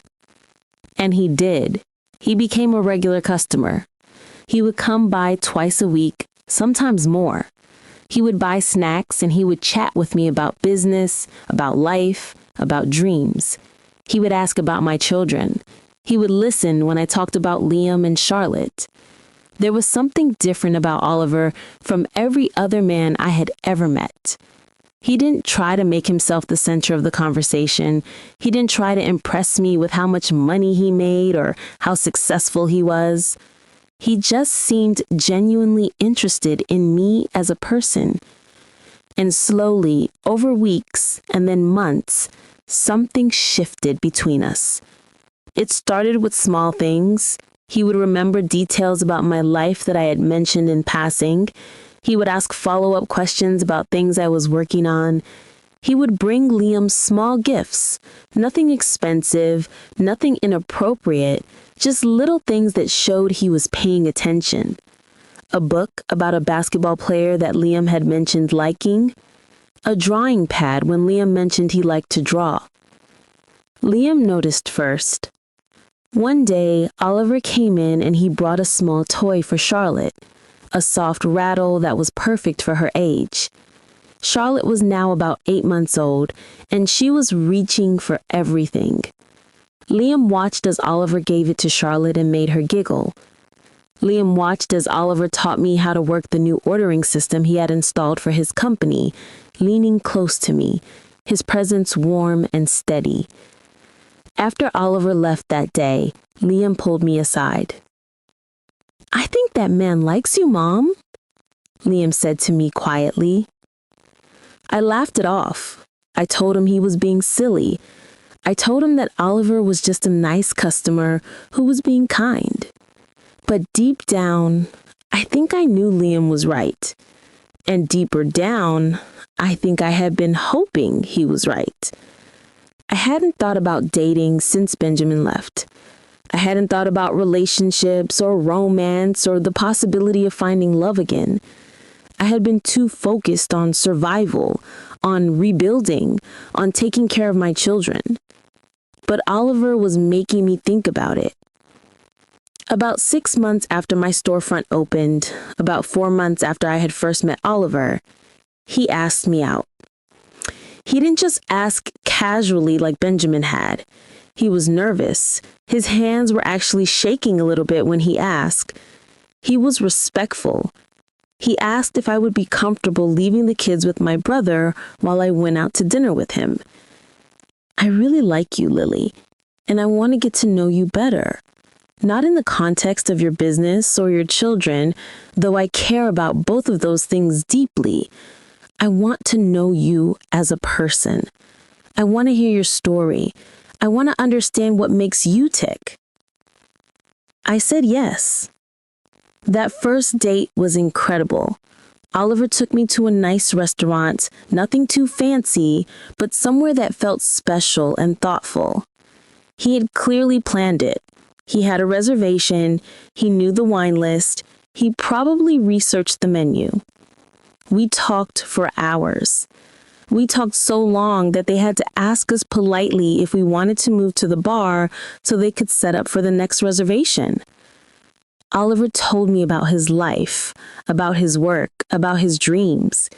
He told me about growing up with parents who loved each other and taught him what a real partnership looks like.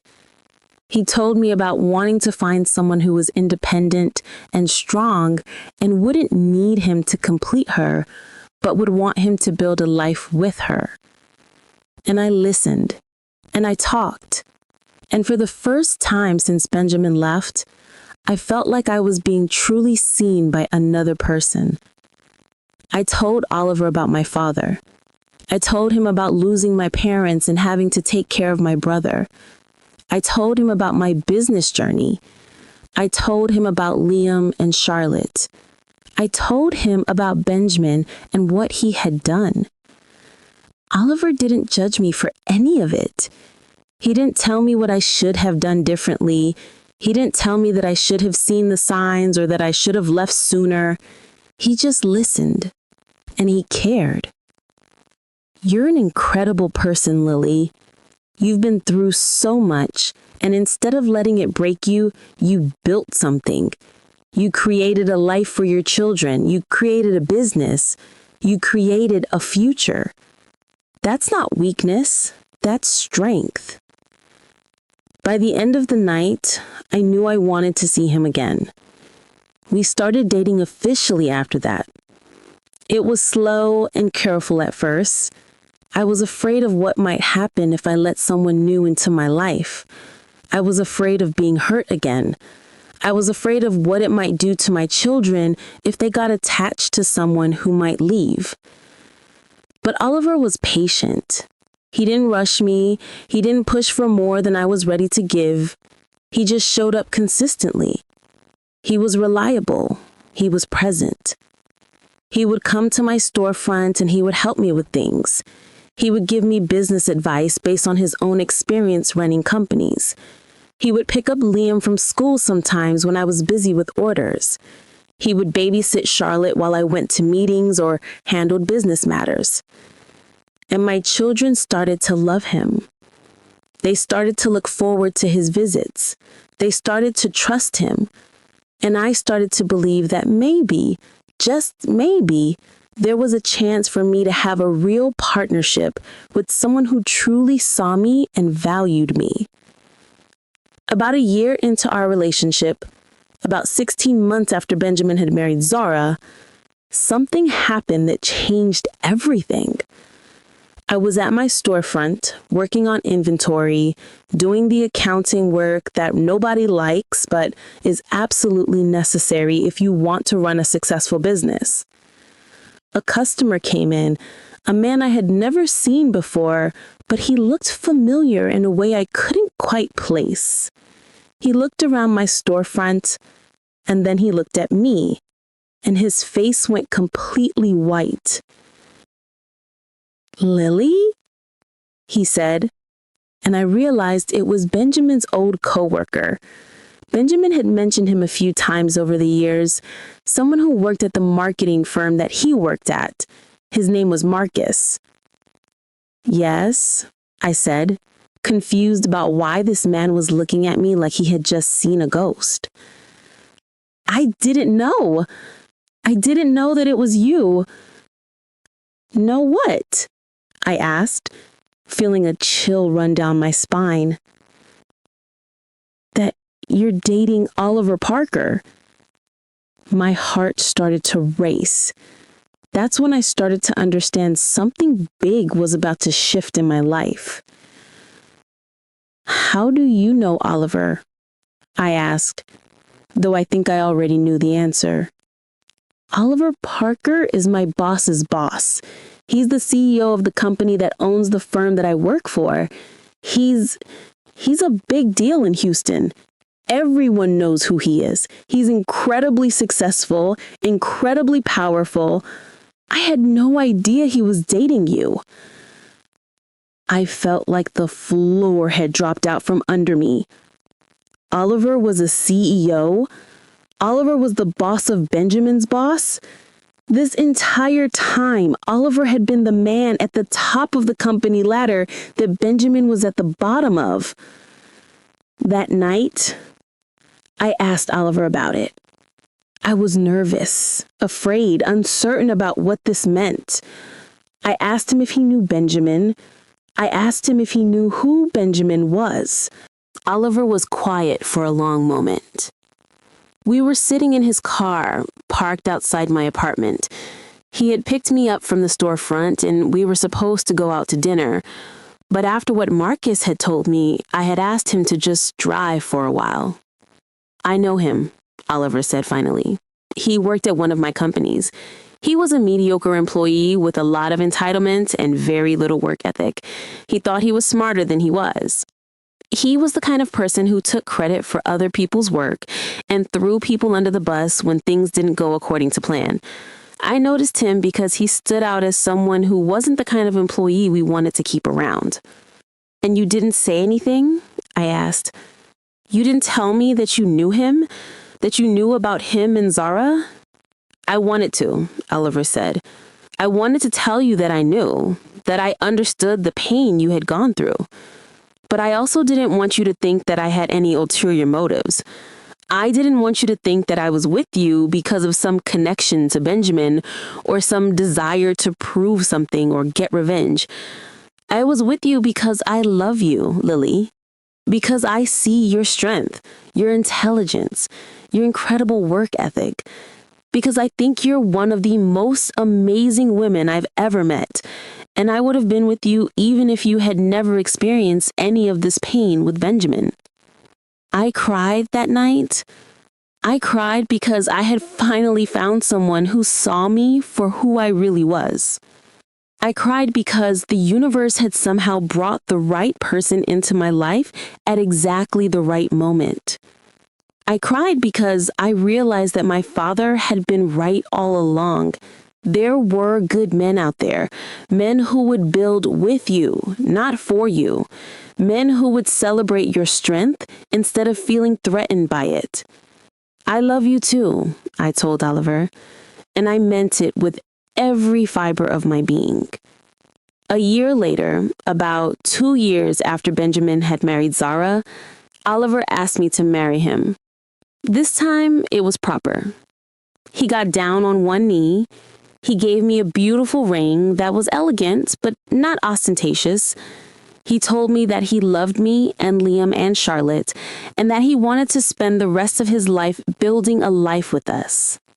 I said yes without hesitation.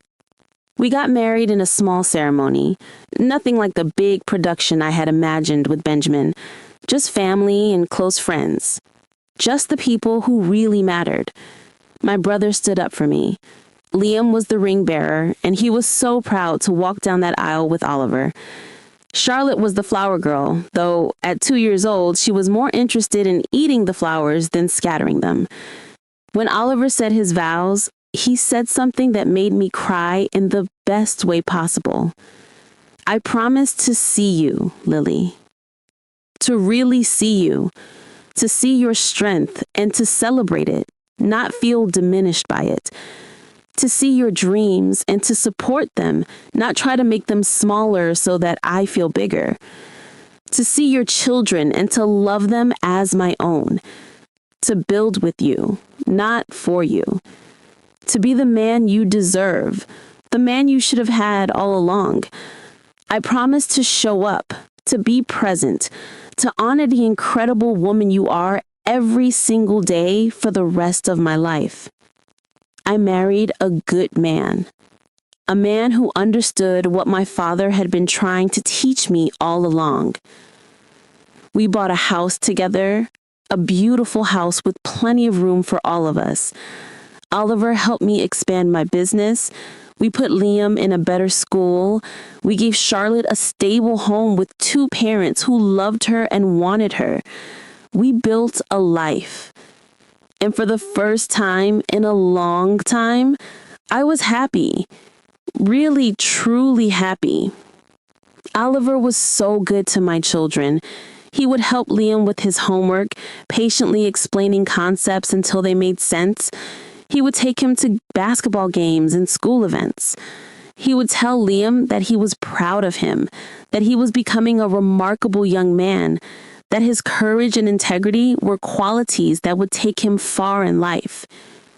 Liam called him Dad within the first year, not because he had forgotten Benjamin, not because he was trying to replace Benjamin, but because Oliver was doing what a father was supposed to do. He was showing up. He was present. He was engaged. He was building a life with us. Charlotte called him Daddy, and she called me Mommy, and she was happy and secure in a way that she had never been with Benjamin in her life. She didn't know the pain of her father's betrayal because she was too young. She only knew love and stability and security. Oliver had given my children a gift that I could never have given them alone.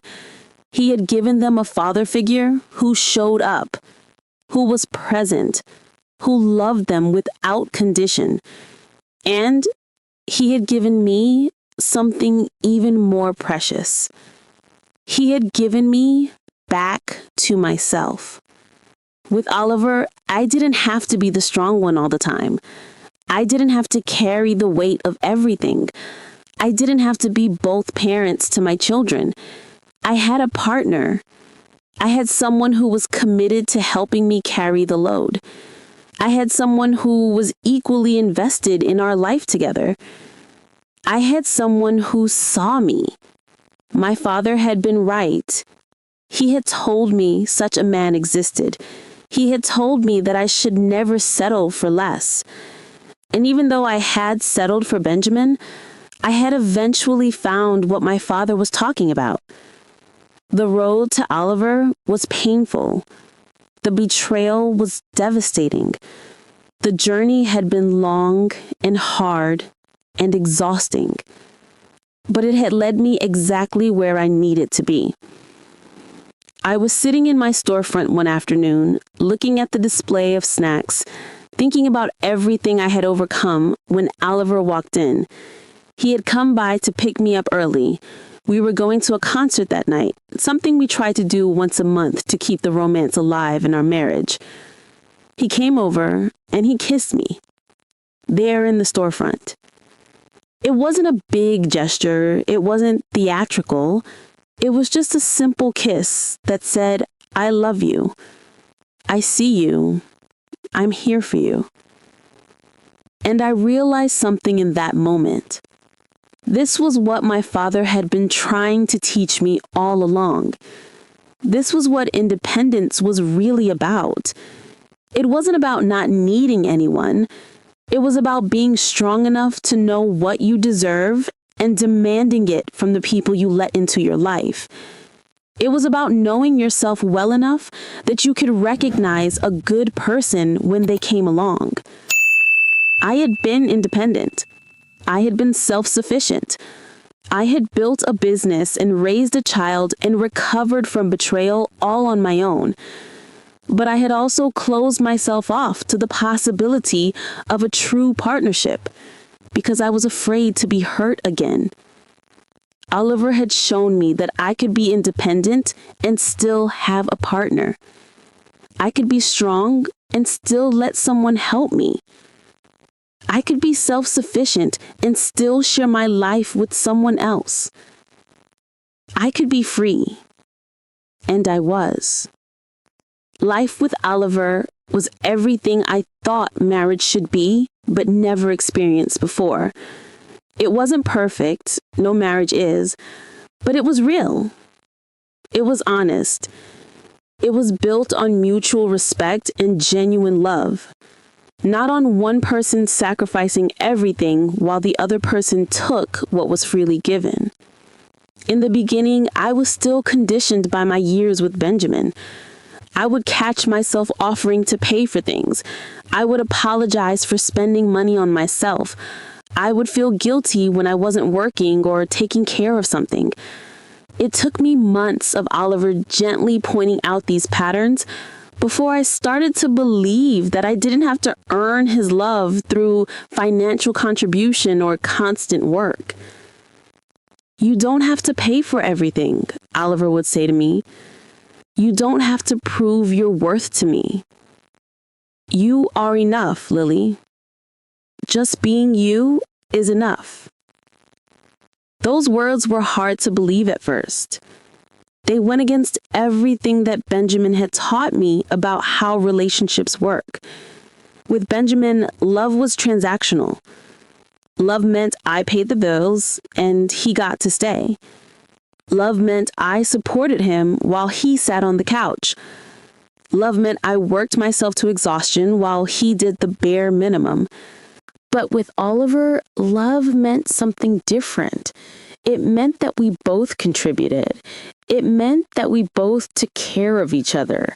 It meant that my career was just as important as his career. It meant that my dreams mattered just as much as his dreams.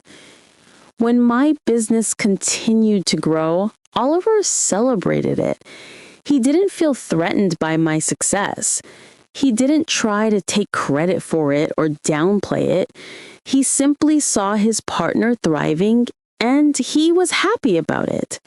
"That's incredible, Lily," he would say when I told him about hitting new sales goals or opening a new location. "I always knew you would build something amazing. I'm so proud of you." And he meant it. I could see it in his eyes. I could feel it in the way he supported me. By the second year of our marriage, I had expanded my business to 3 locations. I had hired a team of 5 people who helped me run the day-to-day operations. I was making more money than I had ever made before, not because I was working harder, but because I had finally learned to scale, to delegate, to trust other people. And Oliver made sure that I got to enjoy the fruits of my labor. "You should take some time off," he would tell me. "Let your team run things. Come with me on a business trip. Let's go away for a long weekend. You've earned it." I would protest at first, worried about leaving the business unattended, but Oliver would be firm. "Your business will be fine. Your team is capable. And you need to rest. You need to enjoy what you've built. You need to remember that life is about more than just work." He was right. I needed that reminder. My father had been a workaholic too, always focused on building his business, always working late into the night. And I had inherited that from him. But Oliver was teaching me that there was a balance, that it was possible to be ambitious and successful and still have a life outside of work. We took vacations together. We went to the beach and we did absolutely nothing for a week. We went to New York and we stayed in a fancy hotel and we ate at nice restaurants and we just enjoyed being together. We went camping with Liam and we went to amusement parks with Charlotte, and we built memories that had nothing to do with work or business. Oliver also made sure that I didn't have to worry about the financial responsibilities of our household. He paid the mortgage on our house, he paid for Charlotte's education, he paid for Liam's extracurricular activities, he paid for the things that needed to be paid for. I offered to contribute, obviously. I offered to pay for half the mortgage or to cover certain bills, but Oliver always refused. "You've already supported enough people," he told me. "You've already carried enough weight. Let me take care of this." That's what a husband is supposed to do. That's what a partner is supposed to do. We take care of each other. It was such a simple concept, but it had been so foreign to my experience. In my mind, love meant sacrifice. Love meant giving everything. Love meant putting yourself last. But Oliver showed me that love could also mean receiving. Love could mean letting someone take care of you. Love could mean being supported instead of always being the supporter. For the first time in my adult life, I didn't have to worry about money. I didn't have to stress about bills or rent, or whether I could afford to take a day off. The financial burden that had been on my shoulders since my father died, that I had been carrying alone for so long, was finally lifted. It was a strange feeling. It was liberating and terrifying all at once. Without the financial worry, I had to confront other emotions that I had been pushing down for years. I had to sit with my grief. I had to process my trauma. I had to deal with the fact that I had spent 9 years with someone who didn't deserve me. I started seeing a therapist. Oliver encouraged it. He said that what I had been through, losing my parents young, carrying the responsibility of my brother's care, and being in a relationship with someone who didn't appreciate me, and then experiencing the public humiliation of his betrayal, was a lot to carry. He said that talking to a professional could help me work through it all. My therapist, a woman named Dr. Williams, was incredible. She helped me understand why I had been attracted to Benjamin in the first place. She helped me see the patterns in my thinking that had allowed me to accept less than I deserved. She helped me understand that my independence, while it had saved me, had also made me vulnerable to people who would take advantage of it. "You were so focused on proving that you didn't need anyone," Dr. Williams said to me one day, "that you didn't realize you did want a partner. You confused needing someone with weakness. But needing someone isn't weakness. Wanting to share your life with someone isn't weakness. Allowing yourself to be vulnerable isn't weakness." I cried during that session. I cried because I understood finally what my father had been trying to tell me all along. He hadn't been saying that I didn't need anyone. He had been saying that I was strong enough to choose my own life, to make my own decisions, to know my own worth. He had been saying that independence gave me the freedom to choose the right partner, not that I had to do everything alone. With this new understanding, my relationship with Oliver deepened even further. I stopped being afraid that he would leave me. I stopped feeling like I had to earn his love through constant productivity and financial contribution. I started to believe that he was with me because he wanted to, not because I had something he needed. And he was with me. Every single day, he showed up and he chose me. Liam thrived under Oliver's care.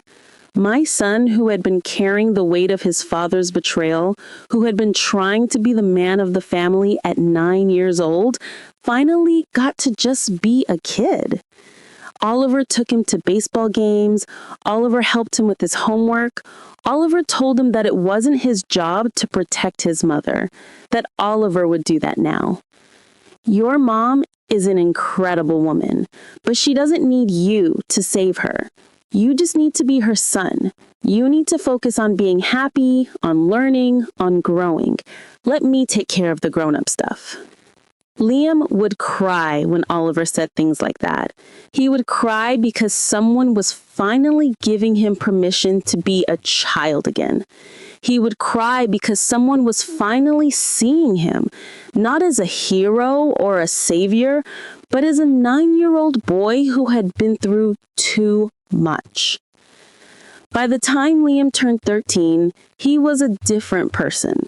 He was happy, he was confident, he was secure in who he was and where he belonged.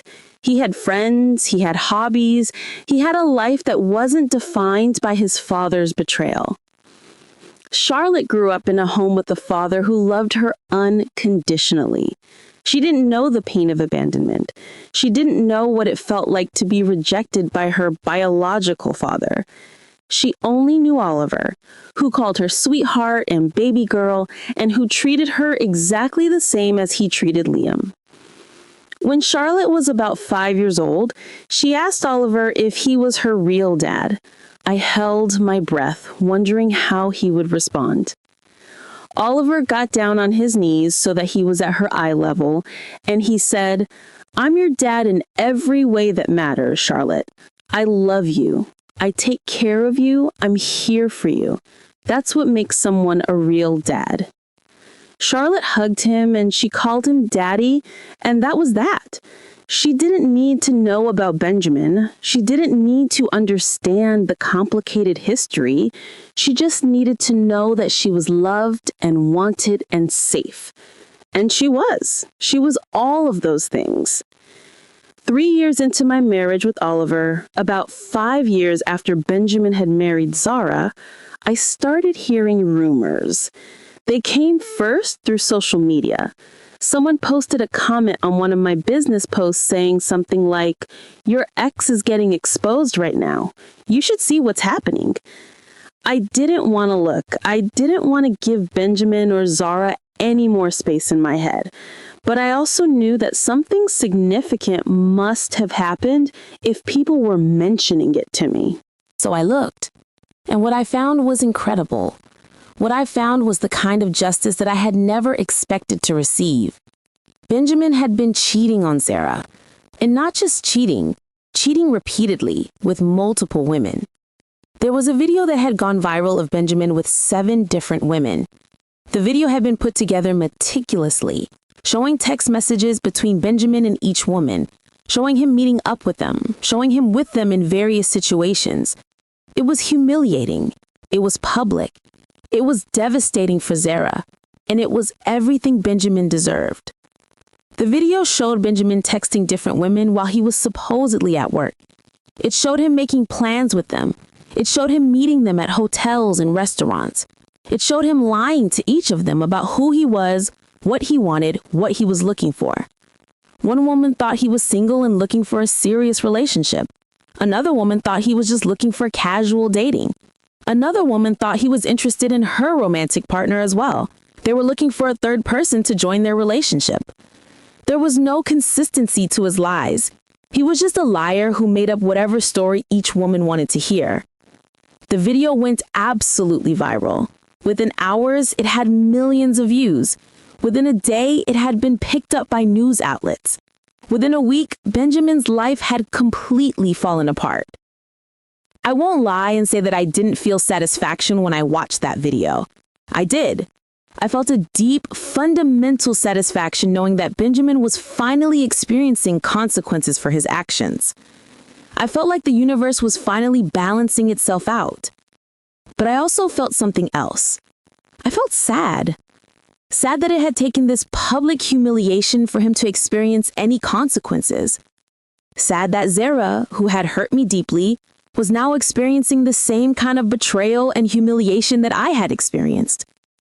And sad that Liam and Charlotte, who had finally started to move past their father's betrayal, now had to watch it play out again in a much more public and dramatic way. The video included clips of Benjamin at his job. It turned out that multiple women worked at his company, and the management became aware of the situation. Benjamin was fired. His company didn't want to be associated with the scandal. They didn't want to deal with the potential lawsuits or the damage to their reputation. So Benjamin lost his job. Then he tried to find another job, but the video followed him. Every company that considered hiring him looked him up online and found the viral video. No one wanted to hire the man who had been exposed cheating on his wife with 7 different women. He became unemployable. He tried to move to a different city. He tried to start over with a new identity. But the internet never forgets. The video followed him wherever he went. People recognized him. People confronted him. He couldn't escape what he had done. Meanwhile, Benjamin and Zara's marriage fell apart completely. The divorce was messy and public. There were fights over money and custody and property. Zara, humiliated by Benjamin's cheating, wanted to make sure he suffered as much as possible. She wanted revenge just like I had wanted revenge at first. But unlike me, Zara pursued it relentlessly. She hired a lawyer who was just as ruthless as she was. She fought Benjamin in court. She made sure that their divorce was as painful and as public as possible. Benjamin fought back. He tried to claim that Zara had been unfaithful too, even though there was no evidence of that. He tried to paint himself as the victim. He tried to make it seem like everyone else was wrong and he was right. But the court sided with Zara. Benjamin had to pay significant alimony. He had to pay child support for any children they might have had together during their marriage. He had to split their assets equally, even though Zara's family had contributed significantly to their lifestyle during their marriage. By the time the divorce was finalized, Benjamin was broke. He had lost his job. He had lost his wife. He had lost his reputation. He had nothing. And I felt nothing but pity for him. That surprised me. I thought I would feel satisfied. I thought I would feel like justice had been served. I thought I would feel like he deserved everything that was happening to him.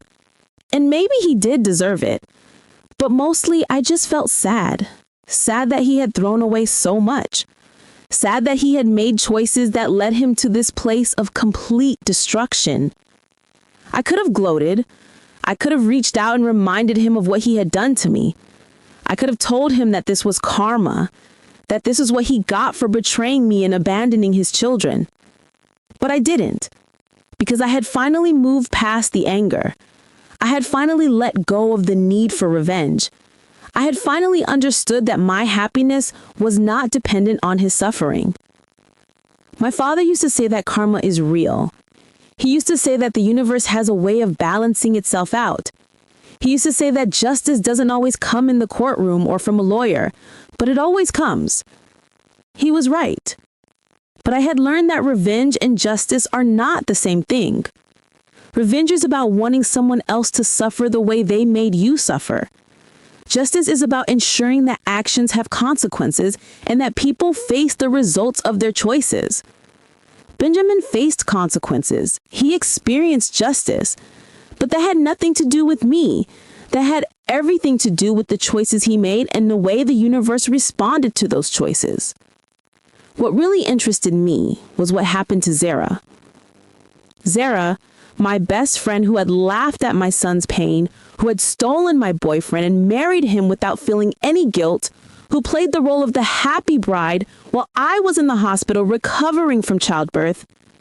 Zara fell hard. The scandal that destroyed Benjamin also damaged Zara's reputation. People started digging into her background. They started asking questions about how she could have been married to a man who was cheating on her with 7 different women without knowing about it. They started to speculate that maybe she had been complicit in his infidelity. Maybe she had been cheating on him too. Maybe their marriage had been a sham from the beginning. None of it was true. But the internet doesn't care about truth. The internet cares about narrative.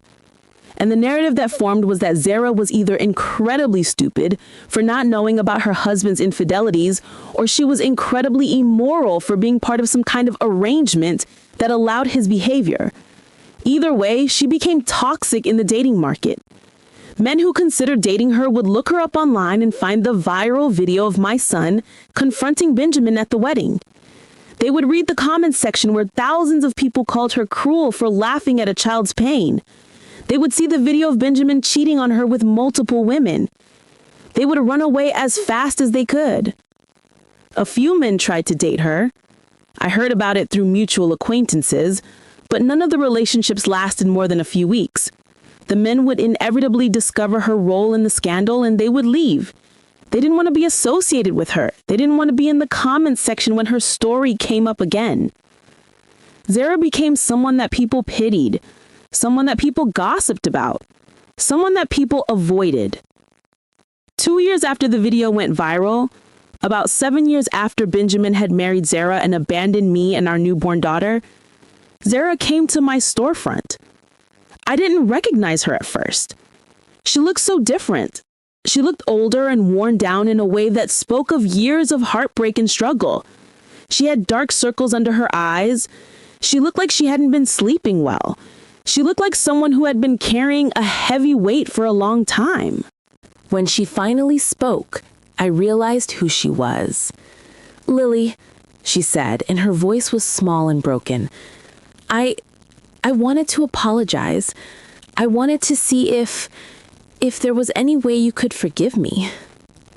I looked at this woman who had been my best friend, who had laughed at my son's pain, who had stolen my boyfriend and married him without even seeming to feel any guilt about it.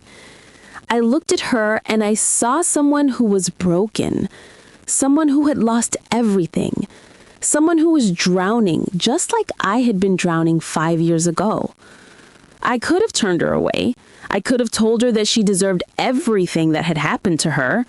I could have pointed out that she had thrown away her friendship with me and her marriage and her reputation, all for what? A man who wasn't even worth it? A man who was now destitute and unemployable? But I didn't, because I had finally healed enough to forgive her. Not because what she did was okay, not because she deserved forgiveness, but because I was done carrying the weight of anger and betrayal. I was done letting her actions have power over my life.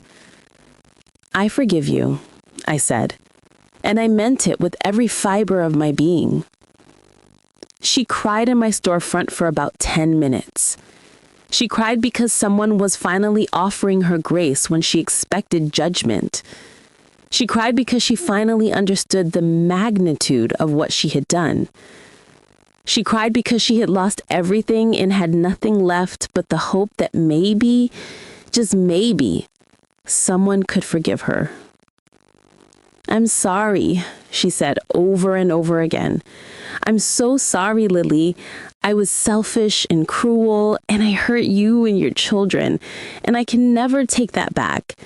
I just wanted you to know that I'm sorry. I know, and I forgive you. She asked me if she could give me a hug. I said yes, and she hugged me, and I hugged her back. Not because we were going to be friends again. I didn't think we would ever have that kind of friendship. But because I wanted her to know that I was no longer carrying anger toward her. I wanted her to know that she was no longer taking space in my heart. I hope you find your peace, Zara, I told her. I hope you figure out how to rebuild your life. I hope you become someone you can respect again. She nodded and she left my storefront, and I never saw her again. But I knew that day that I was truly healed. I knew that I had moved past the betrayal, past the pain, past the anger. I knew that I was ready to fully step into the life I had built with Oliver without carrying the weight of resentment or bitterness. My life continued to flourish. My business continued to grow. By the time I was in my late 30s, I had expanded to 5 locations. I was employing 40 people. I was generating significant revenue. I was a successful entrepreneur in my own right. But more importantly, I was happy. My children were happy. My husband was happy. We had built a life that was full of love and support and mutual respect. Liam was now a teenager in high school. He was doing well academically. He was on the basketball team. He had a girlfriend who seemed lovely. He was turning into the kind of young man that Oliver had always believed he could be. Confident, kind-hearted, intelligent, and secure in who he was. He had long since stopped talking about his father's betrayal. He had processed the trauma with the help of a therapist and the steady, reliable presence of Oliver in his life. One day, when Liam was 15, he asked Oliver a question that made me stop everything I was doing to listen. "Dad?" And it was so natural now, the way he called Oliver Dad, like he had always been his father. "Dad, do you ever think about where I would have ended up if you hadn't come into our lives?" Oliver was quiet for a moment. He was thoughtful about his response, which was one of the things I loved most about him. He never just gave quick, easy answers. He always took time to really consider what he was saying. "I think you would have been okay," Oliver said finally. "Your mom is the strongest person I know. She would have raised you to be a good man, just like I'm trying to do. But I also think you would have carried some scars that I helped you avoid. I think having a man in your life who showed you what a good partnership looks like, who showed you what it meant to be reliable and present and committed, I think that changed the trajectory of your life. I think I helped prevent some pain that you might have experienced otherwise." Liam nodded, and he seemed satisfied with that answer. And I realized something in that moment. My son was going to be okay. More than okay. He was going to be incredible. Charlotte was 10 years old now, a happy, confident girl who had never known the pain of her father's betrayal. She had grown up with 2 parents who loved her unconditionally. She had grown up in a home where she was valued and protected and celebrated. She had no memory of Benjamin. Oliver was her father in every sense that mattered. One day, Charlotte asked me about her biological father. I didn't know exactly what to tell her. She was old enough to understand some of the truth, but I didn't want to burden her with unnecessary pain or resentment.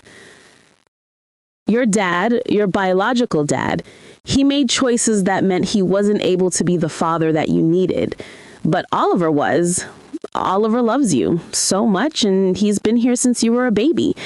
That's what matters." "Do I ever get to meet him?" I thought about Benjamin.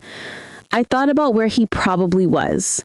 struggling to find work, living in a small apartment, trying to rebuild a life that had completely fallen apart. I thought about whether seeing his daughter would help him or hurt him at this point. I don't think that's a good idea, I said honestly. He's going through a lot right now, and I don't think it would be healthy for either of you. But maybe when you're older, if you want to, we can figure that out together.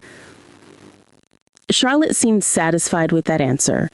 She was a smart girl, and I think on some level she understood that her biological father had made choices that had consequences. But that's the beautiful thing about Oliver. He made sure that Charlotte never felt the weight of those choices. He made sure that she grew up knowing that she was wanted and loved. He made sure that she had a father figure who showed up. Years passed. My business became a household name in Houston. I was featured in magazines and interviewed on local news. My story became known. The story of a woman who had overcome adversity, who had built something from nothing, who had survived betrayal and come out stronger. Some of those interviews brought up my past with Benjamin. Some journalists wanted to talk about the viral video, about my son's courage, about the public nature of my humiliation. I was always honest about it. I never tried to hide what had happened or minimize it. But I also made sure to focus on the present, on the fact that I had moved forward, on the fact that I had built something incredible with Oliver and my children. When I was interviewed, I would often talk about my father. I would talk about the lessons he taught me. I would talk about how important it was to be independent and to know your own worth. I would talk about how finding the right partner enhanced my life rather than completing it. And women would reach out to me. They would message me on social media. They would come to my storefront. They would tell me that my story had changed their lives. They would tell me that I had inspired them to leave toxic relationships. They would tell me that I had shown them what was possible to overcome. One woman came to my storefront with her daughter, and she said, "Your son saved my daughter's life." I was confused, so she explained. She said that she had been in a toxic relationship and she was planning to stay in it for the sake of their children.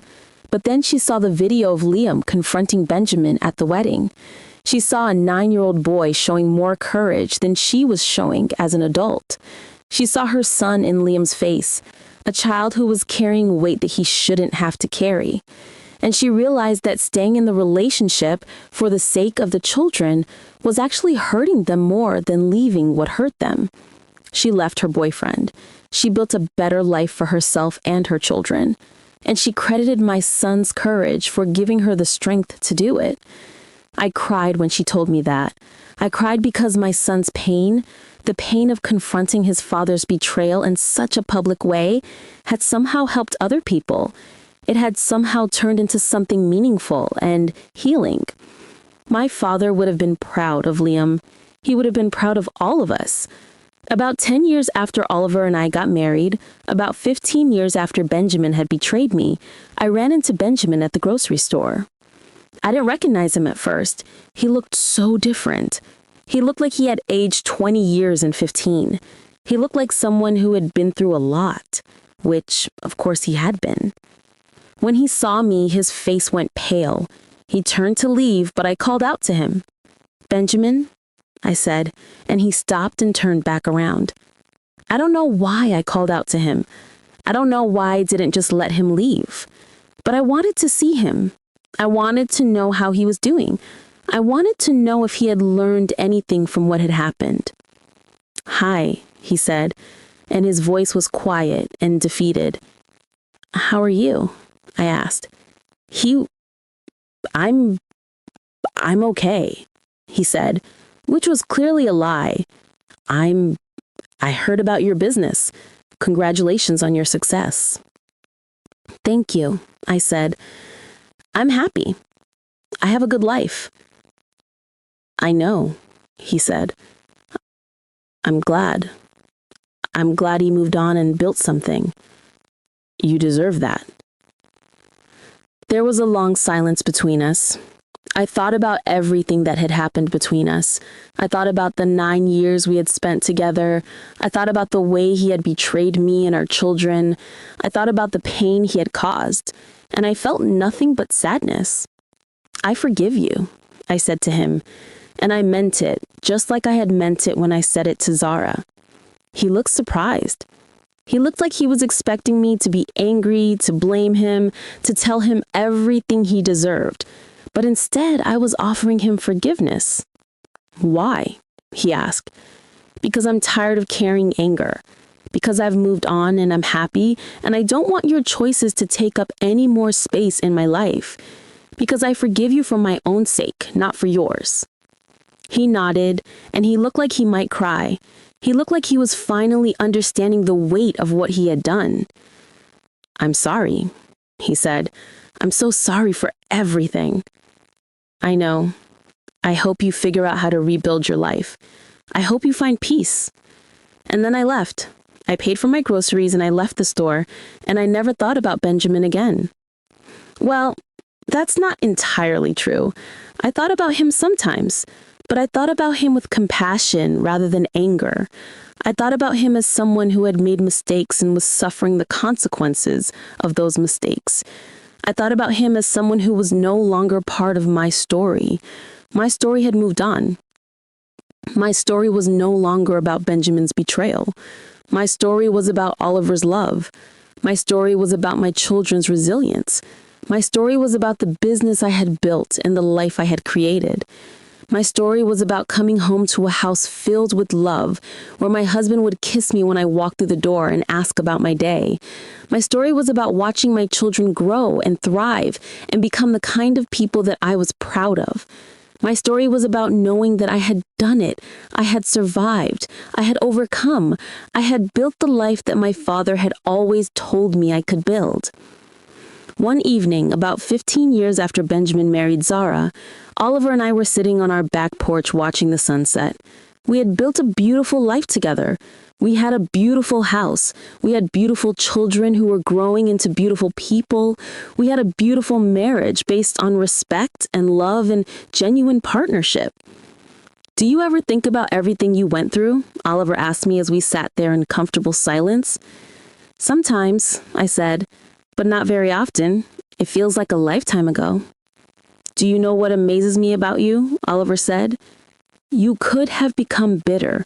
You could have closed yourself off to love after what Benjamin did to you, but you didn't.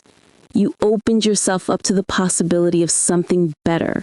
You let yourself be vulnerable, and look at what you have now. I have you to thank for that, I said. You showed me what it meant to be in a real partnership. You showed me what love could be when it's mutual and equal. No, Oliver said. I showed you what was possible, but you did the work. You did the healing. You did the forgiving. You did the moving forward. I just stood beside you while you did all of that.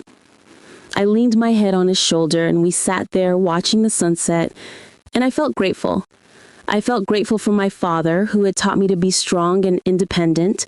I felt grateful for my brother, who had been there for me through everything. I felt grateful for my children, who had shown me what courage and resilience really meant. I felt grateful for Oliver, who had shown me what love could be when it's real and when it's equal. And I felt grateful that I had survived, that I had overcome, that I had built something beautiful from the ashes of my pain. Karma is real. The universe balances itself out. Justice comes, not always when we want it or how we expect it, but it comes. But more important than karma is the fact that I didn't have to wait for Benjamin to be punished in order to be happy. I didn't have to wait for Zara to experience consequences in order to move forward.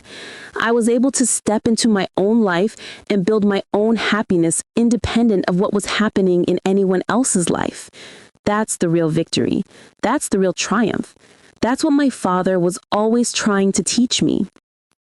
When you know your own worth, when you know what you deserve, when you have the strength to demand it from the people in your life, nobody can take that away from you. Nobody can make you small. Nobody can diminish your light. Benjamin tried. He took what I had built and he treated it like it didn't matter. He took my love and he threw it back in my face. He took my children and he abandoned them. But he couldn't take my strength. He couldn't take my determination. He couldn't take my ability to rebuild and to recover and to move forward. That was always mine. That had always been mine. My father made sure of that. And now, as I look at my children and my husband and my thriving business, I can see that everything my father taught me was worth it. Every lesson, every struggle, every moment he spent teaching me to be independent and strong and to never settle for less than I deserved. He was right all along. I would have liked to tell him that. I would have liked to show him the life I had built. I would have liked to let him know that I had listened to his lessons, that I had applied them, that I had become exactly the kind of woman he had always believed I could become. But he's not here. He never got to see my business. He never got to meet Oliver. He never got to watch Liam and Charlotte grow up. But I see him in me. I see his strength in me. I see his wisdom in me. I see his legacy in the way I live my life and the way I'm raising my children. I see him in my children. I see his determination in Liam. I see his kindness in Charlotte. I see his wisdom being passed down to the next generation. And that's enough. That's more than enough. My story is not just my story. It's my father's story living on through me.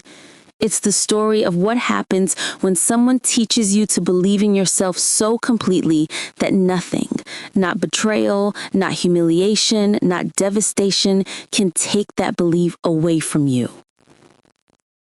My story is a story of survival. It's a story of overcoming. It's a story of building something beautiful from the ashes of her pain. My story is my father's legacy, living and breathing and thriving in me. And I am so grateful. If you're watching this on YouTube right now, I want to ask you something. I want you to think about what I went through. I want you to think about my son confronting his father at that wedding, carrying his baby sister, trying to save his family. What would you have done in that situation? Would you have done what Liam did? Would you have exposed your partner's betrayal publicly, risking the judgment and the humiliation that comes with it? Or would you have quietly left, protected yourself and your children, and decided that your safety was more important than truth? There's no right answer. There's no wrong answer. Everyone has to make the decision that's right for them, for their life, for their circumstances. But I want to know what you think. Leave a comment and tell me. Would you have done what Liam did, or would you have done the opposite?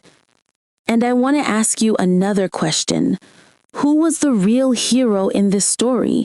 Was it my son, who showed more courage at 9 years old than most adults show their entire lives? Or was it me, the cook, who rebuilt her life and created something beautiful from the ashes of her pain? I think it was both of us. I think we were both heroes. But I want to hear from you. Who do you think was the real hero? Leave a comment and tell me. Before you go, please do a few things for me. Please subscribe to Pressify Stories if you haven't already. Please turn on that notification bell so you don't miss any of our stories. Please like this video and share it with someone who needs to hear this message. Please check out some of our other videos on this channel. We have over 80 stories of people overcoming adversity, building something beautiful, finding love, finding strength, finding themselves. Stories of different genres, different themes, different perspectives. Stories that will make you laugh and cry and reflect on your own life. I'm Lily Turner, and this is my story. Thank you for listening. Thank you for being part of my journey. Thank you for allowing me to share my truth with you. Remember, you are stronger than you think. You are more capable than you believe, and you deserve a life filled with love and respect and mutual support. Never settle for less. Never let anyone make you small. Know your worth and demand it from the people you allow into your life. That's what my father taught me. And now I'm passing that lesson on to you. I love you, Dad.